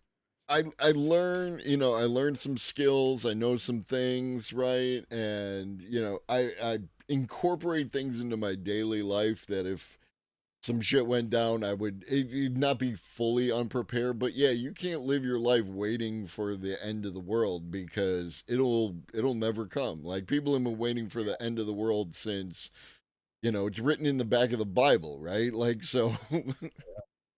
Oh yeah, dude. Well, it's the other thing too is, and this is something I brought up before that I learned from somebody years ago. I forget what his name was, but he was in the intelligence community, and he warned people of these followers of these doomsday cults, or even listening to some of these contactees or properly schizo conspiracy people. It's like there's a technique called hang time that they would use in the intelligence community, like counterintel. Interestingly enough, which is what that Lou Elizondo guy did. And he's a guy telling everybody in a couple of years something's going to happen. But you keep them in hang time where you always keep them on their toes that something's about to occur. Mhm. And what it does is it keeps you in a perpetual state of anxiety, right? And what it would also do is if they're listening to you, it keeps you hung on every word, right? So if they're supporting you financially, right? Even just supporting you, right? Whatever you're doing, if your cult you're on online, right? That they, X, Y, and Z different things that they may be doing to help propagate your message or prop up your ego or whatever. But it's something to be concerned about too, even within the UFO community. These people, like I'm not going to say Lou specifically, I don't know, but they keep throwing out dates in the future, and then Mhm. they've got the tour coming up, and they got their next book coming out, and they got their next documentary coming out, Right. and it's like it might be a little more a slyer tactic, right? Where they're doing that intentionally to keep people on edge, and it's a mess, dude. Like some of these communities, like the schizo communities in the UFO side of things, it is. Yeah, I don't like wading through the water sometimes, but then I end up running into shit to talk about. So then sometimes we end up doing that. Fun, right? You go where the conversation leads. That's true, though. Yeah, that's sometimes what happens. Yeah. Have we spoken about the Giants, Galen TV? Just briefly, yes. Yeah, that was one of the memes we touched on with Von Daniken and Sitchin and all them. So yeah, Just to touch on that, like if you think about it, right? There are people, of shorter stature in various places. So like I work with a bunch of immigrants from like Pakistan, right? And they are all short from my point of view, right? And I don't know if that's something like all the people in their community are short or they just happen to be the short people who happen to work where I work. But like by comparison, I'm kind of a giant, you know what I mean? And Yeah. then if you got somebody who's like even taller than me, they're definitely a giant. So like there are just looking at objective reality as it currently exists in today's day and age, you could Yeah. see how those stories could be created. Like one of the things, here's an example. One of the things we have is we have these fridges where like juice and milk and all that stuff is stored, and it has a little barrier so that it doesn't get warm, right? And Mm. so the little Pakistani woman asked me to take the doors off so she can access this stuff and like that. Now here's this big giant who's facilitating the work of the people by taking the doors off, right? Like you just stretch that out over 1,000 years and now it's a mythology, right? It's all perspective. Yeah. That's the thing with it. I mean, I bring it up all the time because it's one of those like obviously it's kind of a bit of a joke sometimes where it's like people are like, oh my God. Like, but at the same time, yeah, like the idea would be because there's some people out in these communities that are putting it forward. I mean, it's not completely a joke. More seriously, they've done the proper research, let's say, to try and pull together. Was there a group of people in the distant past who happened to be another race of humans? Because like we're all Homo sapiens. Mm, Like people say, like it doesn't matter what color our skin is, we're all Homo sapiens. right. But there was like Homo florentes, which was a group of they called them Hobbit people in Indonesia, and they were like 3 feet tall, 3.5 feet tall, like Right. literally the size of hobbits from Lord of the Rings. There were Neanderthals, which were really kind of built like dwarves. They were a little bit shorter than us, but were extremely stocky, like super hard heads, much more muscular, stronger than we are. There was the Denisovans, which is a lost group of people, which were slightly taller than us. There's a bunch of other in between groups of people too. The idea would be that there was another group of people at some point that stood. All the stories, like we've gone over, I brought the stories up, are like people between 7 and 8 feet tall. Mhm. And there are people that walk around at those heights. There's basketball players. Some of them are 7'8", 7'9". There's a guy that plays right now on one of I think it's a college teams. Galen TV would know this. Who's I think almost 7'10". Like, and he's perfectly healthy too. I don't think he doesn't have gigantism. He's not a disease. He's just a huge guy. Right. And so that's the meme with it. And then we would go through like there are some ancient accounts of people running into these people and the Northern Paiute tribe, which is a Native American tribe, somewhere to the Midwest, has stories of these Sitika. They all had red hair. That's one of the things we've done. There's some of the research I should say that the stream has found, not just me, but people in here too. The stream, Olivier Rio, that's his name, the guy, the kid, the basketball player. Yeah, the stream has found some of these stories, which blew my mind, man. Where it's all over when I first started talking about this, I was memeing on it slightly. As we've gone along, I'm like, oh my God, like we have to get an anthropologist in here and get to the bottom of this because there are stories everywhere. These people, these giant people. I think Golf, I don't know if you're still in here or not. He's from New Zealand. Found stories that the local New Zealand people, the native peoples, had this other term for these giant red-haired people they interbred with in ancient history, and like it's all over the planet. I was like, are we gonna actually figure something out here? Probably not. But I was like, it's kind of like ancient mysteries, ancient history stuff. Like, Yeah. I know the opinion of a lot of archaeologists and anthropologists is they don't buy it, but I'm like, well, I don't know. I mean, And it's maybe. like for them it's an awkward situation, right? Like you because of the nature of the stuff around these kind of things, the woo of it all, Yeah. if you entertain those kind of things, you're risking your credibility, you know, Yeah. and it puts you in an awkward position to do that. So I get it. The other thing, like you said with the red hair, like if you know anything about like the Picts or the people of like the northern England, Scotland area and Ireland that the Romans had to deal with, right? They're all like white hair, but it was like woad, right? And blue skin because they were painting themselves with this stuff. So like Yeah. even the red hair, is it red hair or is it a particular dye that they were using from natural stuff? Like all of these Question, things, yeah. you know what I Yeah. mean? You never know. You never Right. know. That's the thing. And we Like, can't yeah. ask anybody because they're all No, they're fucking all dead. dead. They're all dead. Yeah. Yeah. All the bodies. Well, they had this thing. There's these Native American burial mounds all over the continental U.S. They're all over the world actually, but in the U.S. there was a lot of them. And so back in the mid 1800s, this is me just learning about things as I go along, which is interesting, which I love doing.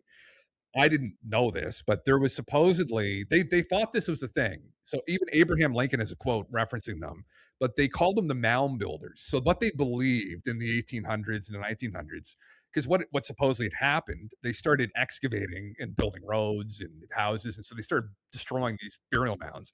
They supposedly found bodies of these guys and girls that were 7, 8 feet tall, all red hair, and so they thought this is weird, like this seems like a group of people. They're all like the same.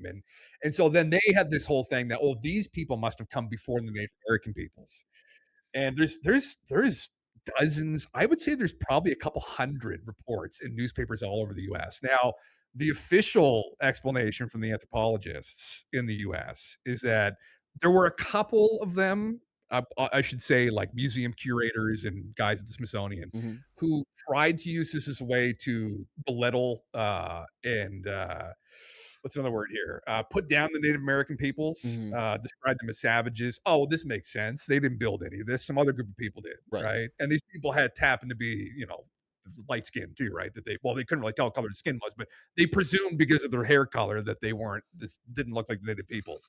And so they call it a white supremacist hoax. And there were people that did use that as a way to push a form of white supremacy. I Right. guess the issue I ran into, I called a woman at a museum a couple weeks ago, who's an anthropologist, and because we pulled up an article in the museum she works at, the guy who started the museum was one of the guys who pulled one of these bodies in. It said it was like 8.5 feet tall, and so I called her and I said, "Well, like what happened with that story?" And she, interestingly, just and maybe to your point, she didn't want to get into this with me, but she just kind of refused to comment on it and just kept telling me, "I'm going to send you resources to read into." I was like, "Oh, I said, listen, I don't know. I have no idea, right? I'm just curious. I'm just asking questions here."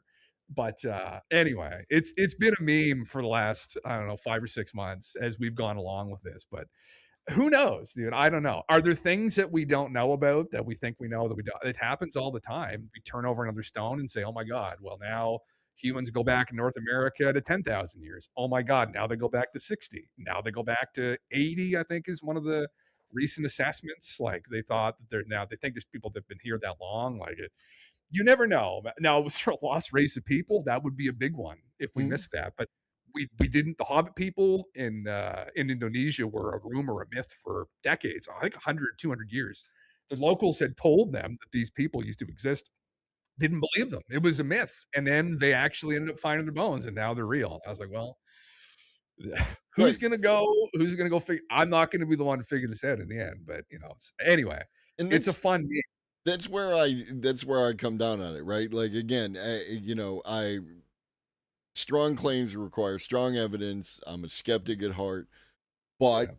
I allow for the possibility, right? Like they're Oh yeah. the humans as we currently exist, 120,000 years, right? And like you said, with the Neanderthals, was it Devonians or Devononians or however you pronounce that? Denisovans, yeah, the other Those group, ones, yeah, yeah. Like yeah, there are all these different ways that at least small groups of people could have developed. And then, yeah, like you said, people moved from other places to North America, right? So Yeah. they might have brought some of those stories. They might not have had, a particular kind of person, in North America, but they remember the stories that their ancestors used to tell and all those kind of Yeah. things and how they change over time. So again, I got to see it to believe it, but I'm Same. at Yeah. least allow for the possibility.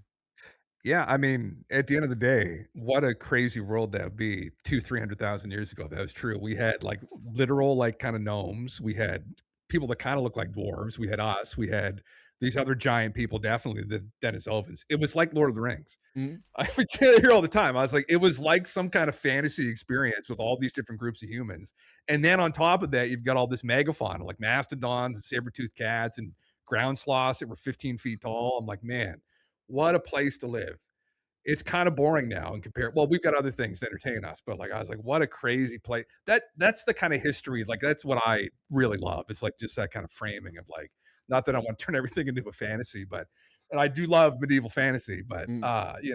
I that's what I really find interesting is like what actually happened. How are things stranger than we think they are? Yeah, are they not? Are they? Are they not? Who knows? But God, it would be fun if they were. That's just one of the memes here. Yeah. But No, yeah, yeah, I almost certainly believe that they are stranger than we think they were, right? Like my bet. Yeah, things tend towards that direction, but it's like this is what we can prove. This is what might be true, but is stranger than we think. And then this is the stuff where people are just making shit up. And in that oh space, every so often we move that barrier where we're like, oh no, that weird shit, that's actually true. Yeah, like at any point in time, a gamma ray burst from some star billions of light years away could just swing in our direction, wipe us all out, right? Like that's yeah. weird shit. Reality is a weird fucking place. It's well, dude. Apparently, that is what made a plane fall out of the sky last year. Do you see that article? I No. literally verbatim. It was in the New York Post. So I pulled it up last week. But there was a flight flying from somewhere to New York, and it just all the electronics died on it randomly, and it fell out of the sky Oh like I think shit. 1,000 feet. Not that far, but it scared everybody. And one of the they kind of they that wasn't the explanation, but Right. that was a potential explanation literally that was put forward. It was some kind of gamma ray burst from some kind of supernova or something out in the galaxy. And I was like, holy shit. Like, you're just reminded from time to time, yeah, that we're on a rock hurtling through space, Yeah. and space is a strange. The Comet Atlas stuff. I don't know if you guys talked about that at all A little recently, bit. but like, oh my god, we talked about it again so much, literal ad nauseum here, because people were saying it was like an alien spaceship, or Avi Loeb, who was the head of Harvard astronomy, was Hmm. saying that there's a possibility it's an alien spaceship. Now, the interesting thing we talked about with that, and he maybe kind of went off the rails with it a little bit, but initially I was on his side with that, where I was like, we read his paper, and in his paper he had said, well, 5% chance this is something alien, right? Like it's probably 95% chance it's a comet.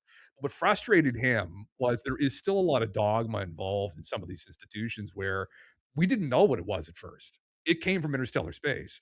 We didn't know that it wasn't some kind of alien probe, but they had already come to the conclusion, right? These other observatories, that this is 100% obviously something anomalous. It's not some strange thing. And he said, well, you don't know that it isn't something anomalous. Right. So we need to start looking at things more objectively still. And he's been involved too with trying to look for UAPs, because he's craft flying around. People say, well, put a radar receptor on top of your house, or on top of your lab at Harvard. And he said, well, yeah, we'll do this. So he's been humoring them. He's like, well, let's see if we can capture something anomalous, really high quality data. Let's go actually after it.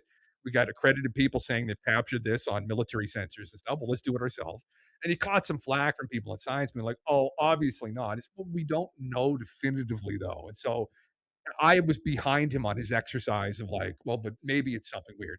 He started to go off a little bit on the deep end, where I think what's really going on, and he's making so much money from the news interviews. They're like, oh, Harvard professor says alien spacecraft behind Comet Atlas. Yeah. And I was like, okay, Abby, you're starting to lose me here, love your brother at the end. But initially I was like, no, this is, who knows, dude. It's maybe one day there will just be a craft that flies in here, and if we think it's some kind of normal thing, and we ignore all the other signs and symptoms around it at the last minute, maybe it'll just catch us like surprise, like Independence Day, like Dark Forest theory, right? You guys were Right. talking about that. Like we sent some probes out. Some people could be listening. We do have to be careful, you know. If maybe someone does catch us slipping, and then it's to our great peril, right? Our arrogance, our hubris, right? So You like hubris, and I respect that because I like words. oh, dude, hubris is a word I use a lot because it's this kind of it's like kind of pompous arrogance that academia sometimes exhibits, right? Where it's to our downfall constantly, where we presume we're talking about earlier, critically thinking about things, that like something's not possible when we really don't definitively know one way or the other. And it's not like temper the hubris is a saying. Who said that? I say it all the time, but like it is, well, Carl Jung had said something like that too, right? Like don't be like an ignorant, like, which is the extreme end of being like some naive believer. Like you want to walk a fine line. Like Mhm. there's so much that we don't know. Like you want to kind of don't be ignorant to mystical experience is a quote that Jung had that I always loved. And that's something that's kind of how I live my own life too, where you just never know. You know, you might, for instance, I'm not going to go into this area in particular, think that everyone who channels stuff is full of shit, and then one day have an experience and be like, oh shit, right? Like you don't know. I have no idea. I approach everything, most things agnostically, right? As long as people are approaching things critically and aren't being like obviously illogical or idiotic. I mean, try and be open minded, right? So Yeah. Like I yeah, said, allow for the possibility, right? Like yeah, you have to, yeah. it's like Bayesian, I think, is the thing where it's just dealing in the percentage chance that something Right. could be happening. So, Yeah. this has been absolutely fantastic. I do actually have work in the morning, so I do have to get up at stupid o'clock. Um, Yeah. but yeah, as I said, I'm gonna reach out and try and get my three philosopher friends to all do a panel together. I think it could be fun. Like as I said, we flowed right into this and we've just been going back and forth, and this was fantastic. I appreciate the conversation, Columbus. Absolutely, man. I look forward to that very much. Yeah. The four philosophers, let's say, because this has been very philosophical conversation. So I make no claims, but if y'all want to call me hey, that, then I'll accept it. it's what you do. Yeah. It is what it is. Yeah. Excuse me. All right, my friend. I will Yeah. talk to you soon. Absolutely, guys. Take care, everybody. Yeah, we'll see you next time. Absolutely. See ya.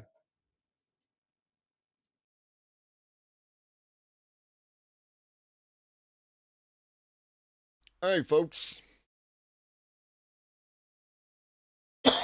Absolutely my pleasure.